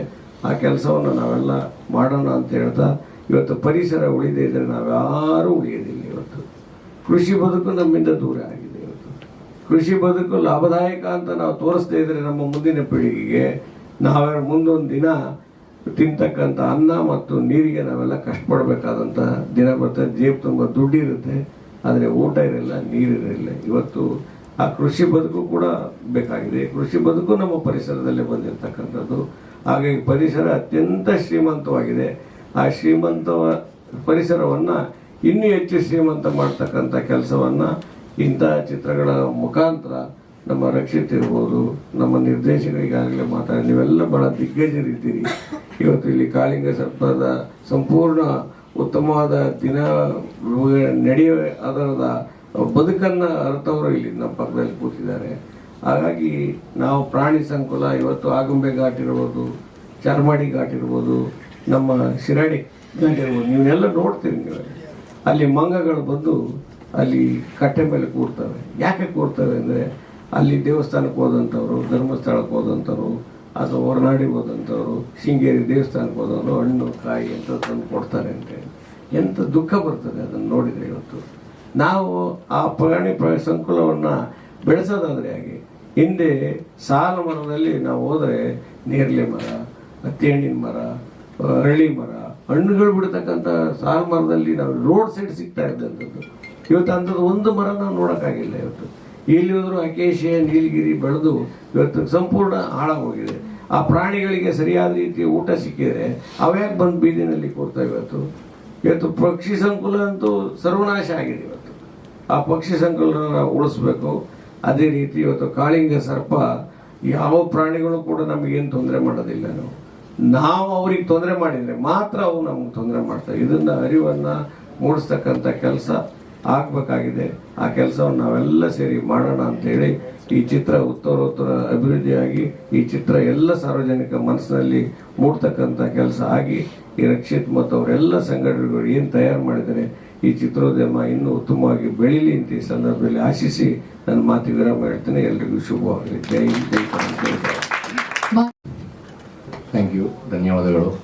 ಕಾಡಲ್ಲಿ ಕಾಳಿಂಗ ಸರ್ಪದ ಮುಂದೆ ಎಷ್ಟು ಆರಾಮಾಗಿ ಕೂತಿರ್ತೀನಂದರೆ ಇಲ್ಲಿ ಇಷ್ಟು ಗಣ್ಯರ ಪಕ್ಕದಲ್ಲಿ ಮತ್ತು ಇಷ್ಟು ಕ್ಯಾಮ್ರಾ ಮುಂದೆ ತುಂಬ ಭಯ ಆಗ್ತಾ ಇದೆ, ಹೆದರಿಕೆ, ನರ್ವಸ್ನೆಸ್. ಬಟ್ ರಕ್ಷಿತ್ ಅವರಿಗೆ ತುಂಬ ತುಂಬ ಧನ್ಯವಾದಗಳು. ಈ ಥರ ಒಂದು ಟಾಪಿಕನ್ನು ಆರಿಸ್ಕೊಂಡು ನಮ್ಮಲ್ಲಿರುವ ಒಂದು ಕಥೆಯನ್ನು ಇಷ್ಟು ಚೆನ್ನಾಗಿ ಹೇಳಿದ್ದಾರೆ. ನಾವು ಎಲ್ಲ ಮಿಷನ್ ಇಂಪಾಸಿಬಲ್ ಥರನೇ ಮಾಡಬೇಕು ಅಂತೇನಿಲ್ಲ. ನಮ್ಮ ಚಿತ್ರದಲ್ಲಿ ನಮ್ಮ ಈ ಒಂದು ಫೀಲಿಂಗ್ ಇದೆಯಲ್ಲ, ಅವುಗಳ ಬಗ್ಗೆ ತುಂಬ ಚೆನ್ನಾಗಿ ತಂದಿದ್ದಾರೆ. ಮತ್ತು ನಮ್ಮ ಸುಚೇಂದ್ರ ಪ್ರಸಾದ್ ಅವರ ಧ್ವನಿಯಲ್ಲಿ ನಮ್ಮ ಕಾಳಿಂಗ ಸರ್ಪ ಅಂತ ಕೇಳಲಿಕ್ಕೆ ನನಗೆ ತುಂಬ ಸಂತೋಷ ಆಯಿತು. ನಾನು 1000 ಸಲ ಹೇಳಿರ್ತೀನಿ ಕಾಳಿಂಗ ಅಂತ, ಬಟ್ ನೀವು ಹೇಳೋದ್ರಲ್ಲಿ ನನಗೆ ತುಂಬ ಸಂತೋಷ ಆಯಿತು. ಮತ್ತು ತಂಡದವರೆಲ್ಲ ಇವರು ನಮ್ಮ ಒಳ್ಳೆ ಆ್ಯಕ್ಟಿಂಗ್ ಮಾಡಿದ್ದಾರೆ, ಒಳ್ಳೆ ರಿಸರ್ಚರ್ಸ್. ನಾವು ಆ ಥರ ಆ್ಯಕ್ಟಿಂಗ್ ಮಾಡಲಿಕ್ಕೆ ಆಗೋದಿಲ್ಲ, ಹಾವಿದ್ರೆ ನಮ್ಗೆ ಆ್ಯಕ್ಟಿಂಗೇ ಬರೋದಿಲ್ಲ, ನ್ಯಾಚುರಲ್ ಆಗಿರ್ತೀವಿ. ಬಟ್ ಎಲ್ಲರೂ ತುಂಬ ಒಳ್ಳೆ ಕಾರ್ಯಕ್ರಮ, ಒಳ್ಳೆ ಚಿತ್ರನ ಮಾಡಿದ್ದಾರೆ, ಎಲ್ಲರೂ ನೋಡಬೇಕು. ಸರ್ ಹೇಳ್ದಂಗೆ ಹಾಡು ಬಗ್ಗೆ ಆಗಲಿ, ಚಿತ್ರದ ಬಗ್ಗೆ ನಮ್ಗೆ ಅಷ್ಟು ವಿಷಯಗಳು ಗೊತ್ತಾಗಲ್ಲ. ನಮ್ಮ ಕೇಸು ಸರ್ ತುಂಬ ಚೆನ್ನಾಗಿ ಮಾಡಿದ್ದಾರೆ, ತುಂಬ ಎಂಜಾಯ್ ಮಾಡಿದೆ ನಾನು. ಮತ್ತು ಮುಖ್ಯವಾಗಿ ಆ ಹಳೆ ಕಾಲದಲ್ಲಿ ನಮ್ಮ ಅಮರೀಶ್ ಪುರಿ, ಶ್ರೀದೇವಿ ಆ ಥರ ಕತೆ ತರಲಿಲ್ವಲ್ಲ ಅವರು. ಚಿತ್ರ ಅಂದ ತಕ್ಷಣ ಫಸ್ಟ್ ನನಗೆ ಭಯ ಆಯಿತು. ಆ ಥರ ತಂದ್ರೆ ಈ ಕಾಲದಲ್ಲೂ ಆ ಥರ ಒಂದು ಚಿತ್ರ ಮಾಡಿದ್ರೆ ನಮ್ಮ ಈ ಮೂಢನಂಬಿಕೆಗಳನ್ನು ಹೋಗ್ಸೋದು ತುಂಬ ಕಷ್ಟ ಆಗುತ್ತೆ ಅಂದ್ಕೊಂಡೆ. ಬಟ್ ಈ ಫೀಲ್ಡ್ಗೆ ಏನೋ ಪ್ರೆಸೆಂಟ್ ಜನರೇಷನ್ ಡೈರೆಕ್ಟರ್ ಅಂತ ತೋರಿಸ್ಬಿಟ್ಟಿದ್ದಾರೆ. ಅದೊಂದು ತುಂಬ ಸಂತೋಷ ಆಯಿತು. ಯಾವುದೇ ರೀತಿಯಲ್ಲಿ ತಪ್ಪು ಮಾಡಿಲ್ಲ, ನನ್ನ ಹತ್ರ ಕಾಂಟ್ಯಾಕ್ಟ್ ಮಾಡಿಲ್ಲ, ಆದರೆ ಸೈಂಟಿಫಿಕಲಿ ಪರ್ಫೆಕ್ಟಾಗಿ ಹೇಳಿದ್ದಾರೆ. ಜನರ ಮೂಢನಂಬಿಕೆ, ಅವರು ಮೌಢ್ಯಗಳಾಗಲಿ ಅದರ ಬಗ್ಗೆ ಯಾವ ರೀತಿ ಅವರು ಡಿಸ್ಕಸ್ ಮಾಡ್ತಿದ್ರು. ನಾನು 20 ವರ್ಷಕ್ಕೆ ಮುಂಚೆ ತೀರ್ಥಹಳ್ಳಿ ಆಗುಂಬೆ ಕಡೆ ಹೋದಾಗ ಇದೇ ಥರ ಡಿಸ್ಕಷನ್ ಇತ್ತು. ಬಟ್ ಅದನ್ನು ತುಂಬ ಚೆನ್ನಾಗಿ ತೋರಿಸಿದ್ದಾರೆ. ನಂಬಿಕೆ ತುಂಬ ಮುಖ್ಯ. ಸರ್ ಹೇಳ್ದಂಗೆ ಕಾಳಿಂಗ ಸರ್ಪಗಳು ತುಂಬ ಮುಖ್ಯ, ಕಾಡು ಮುಖ್ಯ, ನೀರು ಮುಖ್ಯ. ನಿಮ್ಗೆಲ್ಲರಿಗೂ ಗೊತ್ತಿದೆ ಬೆಂಗಳೂರು ಹೆಂಗಿದ್ದಿದ್ದು ಹೆಂಗಾಗಿದೆ. ಇದಕ್ಕೆ ಮೇಲೆ ನಾವೇನು ಹೇಳುವಂಥ ವಿಷಯಗಳೇನಿಲ್ಲ. ಯಾವುದೇ ರೀತಿಯಲ್ಲಿ ಕಾಡು ಬಗ್ಗೆ ರಕ್ಷಣೆ ಮಾಡೋದು ಉದ್ದೇಶ ಇದ್ದರೆ I will be very happy to work with you all. Thank you very much. ಎಲ್ಲ ತಂಡದವ್ರಿಗೆ ಎಲ್ಲರಿಗೂ ನನ್ನ ಶುಭಾಶಯಗಳು. Thank you sir. ಪ್ರಕೃತಿಯ ಅನ್ನೋ ಭಯ ನಮ್ಮಲ್ಲಿ ಇದ್ದೇ ಇರುತ್ತೆ. ಆ ತಪ್ಪುಗಳನ್ನ ಅವ್ರ ಮಾತುಗಳಿಂದ ತಿದ್ಕೊಳ್ತೀವಿ. ಅವ್ರು ಮಾತಾಡ್ಬೇಕಂದ್ರೆ ಗಮನಿಸೋದಾಗಿರ್ಬೋದು. ಇವ್ರ ತರ ಮಾತಾಡೋ ಒಂದು ಸಣ್ಣ ಪ್ರಯತ್ನ ಆದ್ರೂ ನಾವು ನಡೆಸಬೇಕು ಅನ್ನೋದು ನಮ್ಮ ಮನಸಾಳದ ಆಸೆ. ನಂತರ ಸಾಕಷ್ಟು ಜನ ನಿರೂಪಕರಿಗೆ ಅದಿದ್ದೇ ಇರುತ್ತೆ. ಸೊ ಅವರ ಧ್ವನಿಯಲ್ಲಿ ಆ ಶಕ್ತಿ ಇದೆ, ಅವರ ಆಕ್ಟಿಂಗ್ ನಲ್ಲಿ ಕೂಡ, ಅವರ ಅಭಿನಯದಲ್ಲೂ ಕೂಡ ಅಷ್ಟೇ ಶಕ್ತಿ ಇದೆ. ಸರ್, ಈಗ ತಮ್ಮ ಮಾತುಗಳು ಸಿನಿಮಾದ ಬಗ್ಗೆ ದಯವಿಟ್ಟು ನಮ್ಮೊಟ್ಟಿಗೆ ಹಂಚಿಕೊಳ್ಬೇಕು. ನೀವು ಮಾತಾಡ್ಬಿಡಿ ಬಸ್. ಮಾನ್ಯರಾದಂತಹ ಶೇಷಾದ್ರಿ ಅವರ ಅಷ್ಟೂ ಮಾತುಗಳಿಗೆ ಪೂರ್ಣ ಅನುಮೋದನೆಯನ್ನು ವ್ಯಕ್ತಪಡಿಸ್ತಾ ಬೇಕಂದ್ರೆ ಈ ಕಾಲಘಟ್ಟದ ಅಂದರೆ ಈ ಸದ್ಯದ ಪರಿಸ್ಥಿತಿಯಲ್ಲಿ ವಾಸ್ತವ ಅನಾವರಣ ಏನಾಗಿದೆ, ಅದಕ್ಕೆ ಆವರಣವಿರದಂಥ ಪರಿಸ್ಥಿತಿ ಬಂದುಬಿಟ್ಟಿದೆ. ಹಾಗಾಗಿ ಪೂರ್ಣ ಅನುಮೋದನೆಯನ್ನು ವ್ಯಕ್ತಪಡಿಸ್ತಾ, ಕಾಡಿನ ನಂಟಿದೆಯಲ್ಲ, ಅದು ಬಹಳ ಕಾಲವಾಯಿತು ಕಳ್ಕೊಂಡು. ಜೀವ ವೈವಿಧ್ಯದಲ್ಲಿ ಈಗ ತೋಲ ಬೇಕು ಅಂತ ಬಹಳ ಕಾಲದಿಂದ ಗೆಲ್ಲಿಸ್ತಾ ಇದ್ದೇವೆ. ಆದರೆ ಕಳ್ಕೊಂಡು ಬಹಳ ಕಾಲವಾಗಿದೆ. ಬಹಳ ಆಘಾತಕಾರಿಯೂ ತುಂಬ ವಿಷಮಕಾರಿ ಪರಿಸ್ಥಿತಿಯಲ್ಲಿ ನಾವಿದ್ದೇವೆ ಅನ್ನೋದನ್ನ ಎಲ್ಲ ಹಿರಿಯರು ಹೇಳ್ತಾ ಇದ್ದಾರೆ. ತಿಮ್ಮನ ಮೊಟ್ಟೆಗಳು ತೀರ್ಥಹಳ್ಳಿ ರಕ್ಷಿತರ ಅವರ ಸಾಹಸ ಯಾಕೆ ಹೆಚ್ಚು ಮೆಚ್ಚುಗೆಗೆ ಪಾತ್ರವಾಗುತ್ತೆ ಅಂತಂದ್ರೆ, ಮಾಧ್ಯಮ ಇರುವುದೇ ಯಾವುದಾದ್ರು ವಿಕಾಸಕ್ಕಾಗಿ ವಿಲಾಸಕ್ಕಾಗಿ ಅಲ್ಲ ಅಂತ ಶೇಷಾದ್ರಿ ಅವರು ಹೇಳಿದ ಹಾಗೆ ವಿಲಾಸವಿದೆ, ಹೌದು ಬೇಕು, ಮನೋವಿಲಾಸಕ್ಕಾಗಿ ದಟ್ಟು ಕೆಲಸಗಳನ್ನು ಮಾಡ್ತೇವೆ. ಆದರೆ ವಿಕಾರಗಳನ್ನು ತೊಡೆಯೋದಕ್ಕೆ ಬೇಕಾದ ವಿಕಾಸ ಇದೆಯಲ್ಲ, ಅದು ಬಹಳ ಮುಖ್ಯ. ಅಂತಹ ವಿಕಾರಗಳನ್ನು ತೊಡೆಯುವಂಥ ಕೆಲಸನ ತಿಮ್ಮನ ಮೊಟ್ಟೆ ಮಾಡುತ್ತೆ. ತೋಲ ಕಾಪಾಡ್ಕೊಳ್ಬೇಕು ಅಂತ ಹೇಳಿದಾಗ ಮೊನ್ನೆ ಒಬ್ಬರು ಪ್ರಸ್ತಾಪ ಮಾಡಿ ಹೇಳ್ತಾ ಇದ್ರು, ಜೇನು ಹುಳುಗಳ ಸಂತತಿ ಅದು ನಾಶವಾದರೆ ಇಡೀ ಜೀವ ಸಂಕುಲಕ್ಕೆ ತುಂಬ ಬಹಳ ದೊಡ್ಡ ಆಘಾತಕಾರಿ, ಅದು ನಾವು ಸರ್ವನಾಶವಾಗಿಬಿಡ್ತೇವೆ ಅಂತ. ಅವಾಗ ಹೆಚ್ಚು ಗಮನ ಕೊಡ್ತಾ ಇಲ್ಲ. ಜೀವ ವೈವಿಧ್ಯದಲ್ಲಿ ಯಾವುದೇ ನಾಶ ಅಂತ ಆದಾಗ್ಯೂ ಸಹ ಅಂತಿಮವಾಗಿ ನಮ್ಮೆಲ್ಲರ ಸರ್ವನಾಶ ಅನ್ನೋದನ್ನು ನಾವು ಮರೆತು ಬಿಟ್ಟಿದ್ದರಿಂದ ಆ ಎಲ್ಲ ಹಿನ್ನೆಲೆಯಲ್ಲಿ ತಿಮ್ಮನ ಮೊಟ್ಟೆಗಳು ಪುತ್ರ ಆಡಕ ವಿಶೇಷವಾದ ಚೌಕಟ್ಟನ್ನು ಬಿಡೋದಾಗತ್ತೆ. ಮತ್ತು ಸಾಹಸ ಮಾಡಬೇಕಾದಾಗ ಇಂಥ ಪರಿಸ್ಥಿತಿಯಲ್ಲಿ ಎಲ್ರಿಗೂ ಗೊತ್ತಿದೆ, ಆಗ್ತಾ ಇಲ್ಲ, ಆಗೋಲ್ಲ ಅಂತೆಲ್ಲ ಹೇಳ್ತಿರ್ಬೇಕಾದಾಗ ಅದರ ನಡುವೆ ಇಂಥದಕ್ಕೆ ಕೈ ಹಾಕೋದು, ಅವ್ರು ಮನಸ್ಸು ಮಾಡಿದರೆ ಬೇರೆ ಇನ್ಯಾವುದಾದ್ರೂ ಒಂದಷ್ಟು ಹಾಡು ಹಸೆ ರಂಜನೆಗೆ ಸಂಬಂಧಪಟ್ಟಂತಹ ಸಿದ್ಧ ಸೂತ್ರಗಳನ್ನ ಇಟ್ಕೊಂಡು ಕೆಲಸ ಮಾಡ್ಬೋದಾಗಿತ್ತು. ಆದರೆ ಅದನ್ನೆಲ್ಲ ಪಕ್ಕಕ್ಕಿಸಿ ಅವರು ರಕ್ಷಿತರು ಇದರ ರಕ್ಷಿತ ಭಾವಕ್ಕಾಗಿ, ಉರಗ ಸಂತತಿಯ ರಕ್ಷಿತ ಭಾವಕ್ಕಾಗಿ ಅಂತ ಕೆಲಸ ಮಾಡ್ತಿರುವಂಥದ್ದು ಅವರು ಶ್ಲಾಘ್ಯ ಅಂತ ಅನ್ಸುತ್ತೆ ನನಗೆ. ಅಂಥ ಕೆಲಸಗಳಲ್ಲಿ ಹೆಚ್ಚು ತೊಡ್ಕೊಳ್ಬೇಕು ಅನ್ನೋದರ ಒಂದು ಒಳ ಎಚ್ಚರ, ಅದು ಮನೋನಿಶ್ಚಯ ಸದಭಿರುಚಿಯನ್ನು ಬಿತ್ತುವಂತಹ ಯಾವುದೇ ವ್ಯಕ್ತಿ ಇರುತ್ತಿರ್ತಾದ್ರಿಂದ ಶೇಷಾದ್ರಿಯವರು ಹೇಳಿದ ಹಾಗೆ ರಸಗ್ರಹಣಕ್ಕೆ ಬಹಳ ಕಡಿಮೆ ಜನ ನಾವು ಹುಟ್ಟಾಕೊಂಡಿದ್ದೇವೆ. ತುಂಬ ಜನಸಂಖ್ಯೆಯನ್ನು ಉಳ್ಳವರಾಗಿದ್ದೇವೆ, ಆದರೆ ರಸಗ್ರಹಣ ರಸಪರಿಚಯವೇ ಇಲ್ಲದಂತೆ ನಾವು ಬದುಕ್ತಾ ಇದ್ದೇವೆ. ಆದ್ದರಿಂದ ರಸವತ್ತಾದ ಇಂತಹ ಕೆಲಸಗಳಿಗೆ ಹೆಚ್ಚು ಮನ್ನಣೆ ಮಾನ್ಯತೆ ಸಿಗಬೇಕು. ಇಲ್ಲಿರುವಂಥ ತಂಡದವರೇ 10 ಮಂದಿ 10 ಪ್ರದರ್ಶನ ಮಾಡ್ತೇವೆ ಅಂತ ಹೇಳಿದ್ರು 100 ಪ್ರದರ್ಶನ ಆಗಿಬಿಡುತ್ತವೆ. ಅಂಥ ಒಂದು ಸಾಧ್ಯತೆಯೂ ಇದರ ಮುಂದೆ ಇದೆ. ಆ ಸಾಧ್ಯತೆಯನ್ನು ಮುಂದಿರಿಸಿಕೊಂಡು ಹೆಚ್ಚು ಪ್ರದರ್ಶನ ಬೇಕಾಗಿರುವಂಥ ಸಿದ್ಧತೆ ನಾವು ಮಾಡ್ಕೊಳ್ಬೇಕಾಗಿದೆ. ತಿಮ್ಮನ ಮಟ್ಟಗಳು ಮತ್ತು ತಿಮ್ಮನ ಮಟ್ಟಗಳಲ್ಲಿ ಅದಕ್ಕಾಗಿ ಪಾಲ್ಗೊಂಡು ಶ್ರಮಿಸಿದಂಥ ಎಲ್ಲರಿಗೂ ವಿಶೇಷವಾದಂಥ ಶ್ಲಾಘ್ಯ ಮತ್ತು ಆಭಾರ ಮತ್ತು ಮನ್ನಣೆ ಸಲ್ಲಿಕೆ ಆಗಲೇಬೇಕು. ಉರಗ ಸಂತತಿ ಅಥವಾ ಜೀವ ವೈದ್ಯದ ಅನೇಕ ಸಂತತಿಗಳಿವೆಲ್ಲ ಅವುಗಳು ಸಂವರ್ಧಿಸಲಿ ಮತ್ತು ತೀರ್ಥಹಳ್ಳಿ ರಕ್ಷಿತರು ಮತ್ತು ತಿಮ್ಮನ ಮೊಟ್ಟೆಗಳು ಈ ಥರದೊಂದು ಸಾಹಸ ಮಾಡೋದಕ್ಕೆ ನೋಡುವಂಥ ಅವರ ಸಂತತಿಯು ಸಹ ಸಂವರ್ಧಿಸಲಿ ಅಂತ ಅಷ್ಟೇ ಹೇಳ್ತೇನೆ. ಒಳ್ಳೆಯದಾಗಲಿ. ಭಾಗವಾಗಿದ್ದಕ್ಕಾಗಿ ನನಗೂ ತುಂಬ ಆನಂದವಾಗಿದೆ. ಆನಂದ ಅಂತಂದರೆ ಖೇದಿದೆ ತುಂಬ. ಈ ಥರದ ವಿಚಾರಗಳಿಗೆ ಎತ್ಕೊಂಡು ಸಿನಿಮಾ ಮಾಡಬೇಕಾಯ್ತಲ್ಲ ಅಂತ ಒಂದಿದೆ. ಏನೋ ಬೇರೆ ಬೇರೆ ಇತ್ತು, ಆದರೆ ಇದು ಆಗ್ತಿಲ್ಲ, ಆಗ್ತಾ ಇದೆ, ಪರಿಸರ ಕಾಡು ಇದೆಲ್ಲ ಹೇಳ್ತೇವೆ. ಬರೀ ನಾವೆಂಥ ಬೊಗಳೆ ದಾಸರಿದ್ದೇವೆ ಅಂದರೆ ಹೇಳ್ತೇವೆ, ಯಾವುದು ಅನುಷ್ಠಾನಕ್ಕೆ ತರ್ತಾ ಇಲ್ಲ. ಅನುಷ್ಠಾನಕ್ಕೆ ತರಬೇಕಾದಂಥ ಉದ್ದೀಪನವನ್ನು ಇಂಥ ಚಿತ್ರಗಳು ಮಾಡಲಿ ಅನ್ನೋದನ್ನು ನಾನು ಎಲ್ಲರ ಪರವಾಗಿ, ತಮ್ಮೆಲ್ಲರ ಪರವಾಗಿ, ಮತ್ತು ಜನಮಾನಸ 365 ಸಿನಿಮಾಗಳು ಮಾಡ್ತಿರೋ ನಡುವೆ ತಿಮ್ಮನ ಮೊಟ್ಟೆಗಳು ಮುಕ್ಕಾಗದೇ ಇರಲಿ, ಅದು ಕಣ್ಮರೆ ಆಗದೇ ಇರಲಿ. ಅದರಲ್ಲಿರೋ ಆಡಕವನ್ನು ಏನು ಹೇಳಕ್ಕೆ ಹೊರಟಿದ್ದೇವೆ ಅದನ್ನು ಆತ್ಮಗತಗೊಳಿಸ್ಕೊಳ್ಳೋದು ಅಷ್ಟೇ ಅಲ್ಲದೆ ಅನುಷ್ಠಾನಕ್ಕೂ ತರುವಂಥ ಕೆಲಸವನ್ನು ನಾವು ಕೈ ಮುಂದೆ ಆಗೋಣ ಅನ್ನೋ ಮಾತನ್ನು ಹೇಳ್ತಾ ಅವಕಾಶ ಕೊಟ್ಟಿದ್ದಕ್ಕಾಗಿ ಧನ್ಯವಾದ. ಹೆದರಬೇಡಿ, ನಾನು ಏನೂ ಹೆದರಿಸೋದು, ಯಾರನ್ನೂ ಹೆದರಿಸಿಲ್ಲ ಇವರಿಗೆ. ಧನ್ಯವಾದ.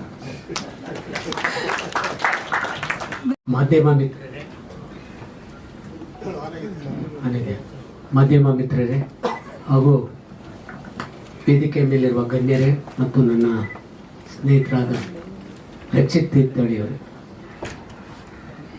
ನಾನು ತಿಳಿಬೇಡಿ, ನಾನು ಎಲ್ಲ ವಿದ್ಯೆಗಳನ್ನು ಸ್ವಲ್ಪ ಕಲಿತೆ. ಬಟ್ ಒಂದು ವಿದ್ಯೆ ಕಲಿಯೋಕ್ಕಾಗಿಲ್ಲ ಇದುವರೆಗೆ, ಅದೇ ಭಾಷಣ. ಭಾಷಣ ಮಾಡೋದು ಬರುವಾಗ ಏನೋ ಹುಮ್ಮಸ್ನಿಂದ ಬರ್ತೀನಿ, ಅಲ್ಲಿರೋ ಗಣ್ಯರನ್ನೆಲ್ಲ ನೋಡಿದ ತಕ್ಷಣ ಅದೇನೋ ಇದ್ದಕ್ಕಿದ್ದಂಗೆ ಮಾತೇ ಬರಲ್ಲ. ಆದ್ರೂ ಇವತ್ತು ಮಾತಾಡಲೇಬೇಕು. ಕಾರಣ ಇಷ್ಟೇ, ರಕ್ಷಿತ್ ಮೂಲತಃ ನಾವು ತೀರ್ಥಹಳ್ಳಿ ತಾಲೂಕಿನವರು. ಅವ್ರದ್ದು ಮೊದಲನೇ ಚಿತ್ರ ಹೊಂಬಣ್ಣ ಬಂದಾಗ ಆ ಪೇಪರ್ನಲ್ಲಿ ಬಂದಿರುವಂಥ ರಿವ್ಯೂಗಳನ್ನೆಲ್ಲ ನೋಡಿ ನಾನು ಚಿತ್ರಮಂದಿರಕ್ಕೆ ಹೋಗಿ ಚಿತ್ರ ನೋಡಿ ಎಷ್ಟು ಇಂಪ್ರೆಸ್ ಆದೆ ಅಂದರೆ, ನಾನು 4-5 ಜನರ ಹತ್ರ ಕಳಿದ್ರೆ ಅದು ತೀರ್ಥಹಳ್ಳಿ ರಕ್ಷಿತ್ ಅಂತ ಒಂದು ನಂಬರ್ ಕೊಡ್ರಿ ನನಗೆ, ಒಂದು ಫೋನಲ್ಲಿ ವಿಶ್ ಮಾಡ್ಬೇಕು ಅವರಿಗೆ ಅಂತ ಹೇಳಿ ತಗೊಂಡು ಅಲ್ಲಿಂದ ಅವರ ಒಡನಾಟ ಜಾಸ್ತಿ ಆಯಿತು. ಅವರ ಎಲ್ಲ ಪಿಕ್ಚರ್ನು ನೋಡ್ಕೊಂಡು ಬಂದಿದ್ದೀನಿ. ಈ ಮಧ್ಯದಲ್ಲಿ ಇನ್ನೂ ಒಂದು ಹೇಳಬೇಕಂದ್ರೆ, ನಾನು ಮಾಡಿರೋ 30 ಚಿತ್ರಗಳಲ್ಲಿ 15 ಕಾದಂಬರಿ ಆಧಾರಿತ ಚಿತ್ರಗಳನ್ನು ಮಾಡಿದೆ. ಆ 15ರಲ್ಲಿ ರಕ್ಷಿತ್ ತೀರ್ಥಹಳ್ಳಿ ಅವ್ರದ್ದು ಕಾಡಿನ ನೆಂಟರು ಅನ್ನೋದು ಒಂದು ರೈಟ್ಸ್ನ ನಾನು ತೆಗೆದಿಟ್ಕೊಂಡಿದ್ದೀನಿ. ಕಾರಣಾಂತರದಿಂದ ಅದನ್ನು ಇದುವರೆಗೆ ಮಾಡೋಕ್ಕಾಗಿಲ್ಲ. ಲಾಸ್ಟ್ ಇಯರ್ ತೊಗೊಂಡೆ, ಅದನ್ನು ಸದ್ಯದಲ್ಲೇ ಶುರು ಮಾಡ್ತೀವಿ. ಇಬ್ಬರು ಹೋಗಿ ಲೊಕೇಶನ್ಸ್ ಎಲ್ಲ ನೋಡಿ ಬಂದಿದ್ದೀವಿ. ಅವ್ರ ಬಗ್ಗೆ ನಂಗೊಂಥರ ಹೆಮ್ಮೆ. ಏನೇ ಮಾಡಿದ್ರು ಕಥಾವಸ್ತು ಒಂಥರ ವಿಭಿನ್ನವಾಗಿರುತ್ತೆ. ಮಾಮೂಲಿ ನಾವು ಮಲೆನಾಡಿನವನೇ ಆದ್ರೂ ನಂದು ಯಾವ ಪಿಕ್ಚರ್ನು ಈ ಥರದ ಕಥೆನ ನಾನು ಪ್ರಯತ್ನ ಮಾಡಲಿಕ್ಕೆ ಹೋಗಲೇ ಇಲ್ಲ. ಬರೀ ಲವ್ ಸ್ಟೋರಿ, ಫ್ಯಾಮಿಲಿ ಸ್ಟೋರಿ, ಇದಕ್ಕೆ ಮಾತ್ರ ತೀರ್ಥಹಳ್ಳಿ ಹೋಗ್ತಾ ಇದ್ದೆ. ಇವರ ಅಟೆಂಪ್ಟೇ ಬೇರೆ ಥರ ಇದೆ. ಜೊತೆಗೆ ಲಾಸ್ಟ್ ಟೈಮ್ ಇದು ಎಂಥ ಇದು ಕತೆ ಮಾರಾಯ ಅದನ್ನು ನೋಡಿದ್ದೆ, ಅದನ್ನು ನೋಡಿ ಮೆಚ್ಚಿದ್ದೆ. ಇನ್ನೂ ಅವರಿಂದ ಇನ್ನೂ ಹೆಚ್ಚು ಚಿತ್ರಗಳು ಬರಲಿ ಅನ್ನೋದು ನಮ್ಮ ಆಸೆ. ಈಗಾಗಲೇ ಎಲ್ಲರೂ ಮಾತಾಡಿದ್ದಾರೆ, ಚೆನ್ನಾಗಿ ಮಾತಾಡಿದ್ರು. ಶೇಷಾದ್ರಿ ಅವ್ರದ್ದಂತೂ ಬಿಡಿ, ಮೊದಲೇ ಅವರು ಮಾತಿನಲ್ಲಿ ನಿಪುಣರು, ವಾಗ್ಮಯಿ ಒಳ್ಳೆ. ಅದರಿಂದ ಅವರೇ ಆಗಲಿ, ನಮ್ಮ ಭೋಜೇಗೌಡರಾಗಲಿ, ಇನ್ನಿತರ ಎಲ್ಲರೂ ಚೆನ್ನಾಗಿ ಮಾತಾಡಿದ್ದಾರೆ. All the best. ಇಂಥ ಚಿತ್ರಗಳು ಜನಗಳಿಗೆ ತಲುಪೋದು ಮುಖ್ಯ, ಮಾಡೋದು ದೊಡ್ಡದಲ್ಲ, ತಲುಪೋದು ಮುಖ್ಯ. ಮೊದಲು ಟ್ರೈಲರ್ ಪರಂಪರೆ ಇರಲಿಲ್ಲ. ಕ್ರಮೇಣ ಟ್ರೈಲರ್ ನೋಡಿ ಪಿಕ್ಚರ್ ಬಿಸ್ನೆಸ್ ಆಗುವಂಥದ್ದು ಬಂದಿತ್ತು. ಈಗ ಅದು ಕಾಣ್ತಾ ಇಲ್ಲ. ಇದರಲ್ಲಿ ಮೌತ್ ಪಬ್ಲಿಸಿಟಿ ಮೇಲೆ ಈಗ ಪಿಕ್ಚರ್ ನಿಲ್ಲಬೇಕಾಗಿದೆ. ನೀವುಗಳೆಲ್ಲ ಮಾಧ್ಯಮದವರು ಮನಸ್ಸು ಮಾಡಿದ್ರೆ ಯಾವುದೋ ದೊಡ್ಡದಲ್ಲ.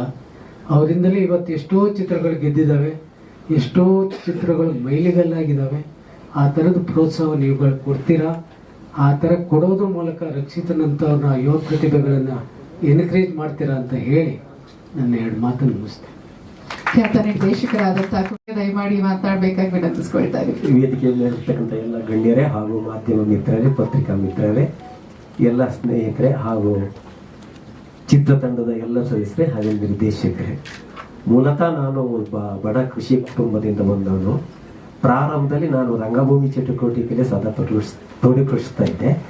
ಕೊನೆಗೆ ರಂಗಭೂಮಿ ಚಟುವಟಿಕೆ ಕೊನೆಗೆ ಅನಿಸ್ತು, ನಾನು ಎಷ್ಟೇ ರಂಗಭೂಮಿ ಚಟುವಟಿಕೆಯಲ್ಲಿ ಪಾಲ್ಗೊಂಡ್ರು ಸಹ ಜಾಸ್ತಿ ಜನಕ್ಕೆ ರೀಚ್ ಆಗಬೇಕಾದ್ರೆ ಇವತ್ತು ಮಾಧ್ಯಮ ಸಾಮಾಜಿಕ ಜಾಲತಾಣ ಅನ್ನೋದು ಯಾರೋ ಸ್ನೇಹಿತರು ಹೇಳ್ತಾರೆ, ನೀವು ಯಾಕೆ ರೀಲ್ಸ್ಗಳನ್ನ ಮಾಡಬಾರ್ದು ಮೊಬೈಲ್ಗಳಲ್ಲಿ ಅಂತ. ನಾನು ಸಾಮಾಜಿಕ ಸಂದೇಶವನ್ನು ಇಟ್ಟುಕೊಂಡು 1 ನಿಮಿಷ ಅಥವಾ 2 ನಿಮಿಷದ ಒಂದಷ್ಟು ಹಾಸ್ಯಭರಿತವಾಗಿ ಯಾವುದೊಂದು ರೀಲ್ಸ್ಗಳನ್ನ ಮಾಡಿ ಫೇಸ್ಬುಕ್ಕಿಗೆ, ವಾಟ್ಸಪ್ ಇದಕ್ಕೆಲ್ಲ ಬಿಡ್ತಾ ಇದ್ದೆ. ಆನಂತರ ಸ್ವಲ್ಪ ಜನರ ಪರಿಚಯ ಆಯಿತು. ಅದನ್ನೇ ಆ ರೀಲ್ಸ್ಗಳನ್ನ ನೋಡಿ ನಿರ್ದೇಶಕರು ನನಗೆ ಪರಿಚಯ ಆಗುತ್ತೆ. ಆ ಸಂದರ್ಭದಲ್ಲಿ ನಾನು ಫೋನ್ ನಂಬರ್ ಇಸ್ಕೊಂಡು ಮೊಟ್ಟ ಮೊದಲು ನನಗೆ ಎಂಥ ಕತೆ ಮಾರಾಯ ಅಂತ ಒಂದು ಸಿನಿಮಾದಲ್ಲಿ ರಕ್ಷಿತ್ ತೀರ್ಥಹಳ್ಳಿ ಅವರ ಒಂದು ಕುಡುಕನ ಪಾತ್ರ ಬರುತ್ತೆ, ಶರಾವತಿ ನದಿಗೆ ಸಂಬಂಧಪಟ್ಟಂತ ಒಂದು ಕತೆ. ಆ ನಂತರದಲ್ಲಿ ತಿಮ್ಮನ ಮೊಟ್ಟೆ ಪಾತ್ರ, ಇದೇ ಮೊಟ್ಟ ಮೊದಲು ನಾಯಕ ನಟನಾಗಿ ಅಭಿನಯಿಸಲು ನಿಮ್ಮೆಲ್ಲರ ಆಶೀರ್ವಾದ ಬೇಕು. ಈ ಸಿನಿಮಾ ಗೆಲ್ಬೇಕಾದ್ರೆ ಎಲ್ಲ ಮಾಧ್ಯಮ ಮಿತ್ರರು ಈ ಕಲಾವಿದರನ್ನ ಬೆಂಬಲಿಸ್ಬೇಕಂತ ಕೇಳ್ಕೊಳ್ತೇನೆ. ಟೋಟಲಿ ಈ ಸಿನಿಮಾದಲ್ಲಿ ನಾನು ಅನ್ಕೊಂಡಂಗೆ ಒಂದು ಸಂಪೂರ್ಣ ಮಲೆನಾಡಿನ ಸೌಂದರ್ಯವನ್ನ ಅನಾವರಣಗೊಳ್ಳುವುದರ ಜೊತೆಗೆ ಮಲೆನಾಡು ಭಾಷೆ ಮತ್ತು ಸಂಸ್ಕೃತಿ, ಸಂಪ್ರದಾಯ, ನಂಬಿಕೆ, ದೇವರು, ಆಚರಣೆ ಇವೆಲ್ಲರ ಮಧ್ಯದಲ್ಲಿ ವಿಜ್ಞಾನ ಮತ್ತು ತಂತ್ರಜ್ಞಾನ ಇದಕ್ಕೆ ಗುದ್ದದಕ್ಕೆ ಹೋದ್ರೆ ಏನಾಗುತ್ತೆ ಅಂತ ಮಧ್ಯದಲ್ಲಿ ಬರುತ್ತೆ. ಆ ಇವೆರಡ ಗುದ್ದಾಟದಲ್ಲಿ ಕೊನೆಗೆ ಗೆಲ್ಲೋದು ಸಂಪ್ರದಾಯ, ಸಂಸ್ಕೃತಿ, ನಡೆ, ನುಡಿ, ದೇವರು, ಬನ ಇಂಥವೆಲ್ಲ ಸಂಪ್ರದಾಯ, ಹಳ್ಳಿಯ ಸಂಪ್ರದಾಯ ಸಂಸ್ಕೃತಿಗಳೇ ಇದರಲ್ಲಿ ಗೆಲ್ಲುತ್ತೆ. ಅದರಲ್ಲಿ ಸಣ್ಣದಾದ ಒಂದು ಸಾರಾಂಶವನ್ನ ಈ ಚಿತ್ರದಲ್ಲಿ ನಿರ್ದೇಶಕರು ತೋರಿಸಿದ್ದಾರೆ. ಅದರಲ್ಲಿ ನನಗೆ ಬಹಳ ಮುಖ್ಯವಾಗಿ ಒಂದು ಮುಖ್ಯವಾದ ಈ ಪಾತ್ರವನ್ನು ಇಟ್ಟು ನನ್ನ ಕೈಗಿಟ್ಟು ನನ್ನನ್ನು ಹುರಿದುಂಬಿಸಿ ನನಗೆ ಅಭಿನಯಿಸಲು ಅವಕಾಶ ಮಾಡಿಕೊಟ್ಟಿದ್ದಕ್ಕೆ ಪ್ರಥಮವಾಗಿ ಚಿತ್ರತಂಡಕ್ಕೆ ಹಾಗೂ ನಿರ್ದೇಶಕರಿಗೆ ನಾನು ಹೃದಯಪೂರ್ವಕವಾದ ಕೃತಜ್ಞತೆ ಅಂತ ಹೇಳ್ತೀನಿ. ಈ ಸಿನಿಮಾ ಗೆಲ್ಲೋದಕ್ಕೆ ನೀವೆಲ್ಲರೂ ಸಹಕರಿಸಬೇಕು ಅಂತ ಹೇಳ್ಕೊಳ್ತಾ, ಯಾಕಂದ್ರೆ ಪಕ್ಕದಲ್ಲಿ ನಮ್ಮ ಸುಚೇಂದ್ರ ಸರ್ ಇದ್ದಾರೆ, ಹಾಗಾಗಿ ನನಗೆ ಮಾತಾಡೋದಕ್ಕೆ ಸ್ವಲ್ಪ ತಡವರ್ತಾ ಇದ್ದೇನೆ. ಹಾಗಾಗಿ ಆಕ್ಚುಲಿ ನಾನು ಮಾತಾಡೋದು ಕೊಟ್ಟರೆ ಮಲೆನಾಡು ಭಾಷೆಯಲ್ಲಿ ಮಾತಾಡೋದು, ಈ ಸ್ವಲ್ಪ ಸ್ಟ್ಯಾಂಡರ್ಡ್ ಕನ್ನಡ ಮಾತಾಡ್ಕೋ ತಕ್ಷಣ ಏನೋ ಸಮಸ್ಯೆ ಆಗತ್ತೆ, ಬೇಡ ಅದು ಇಲ್ಲಿ ಸಾಕು ಸಾಕು.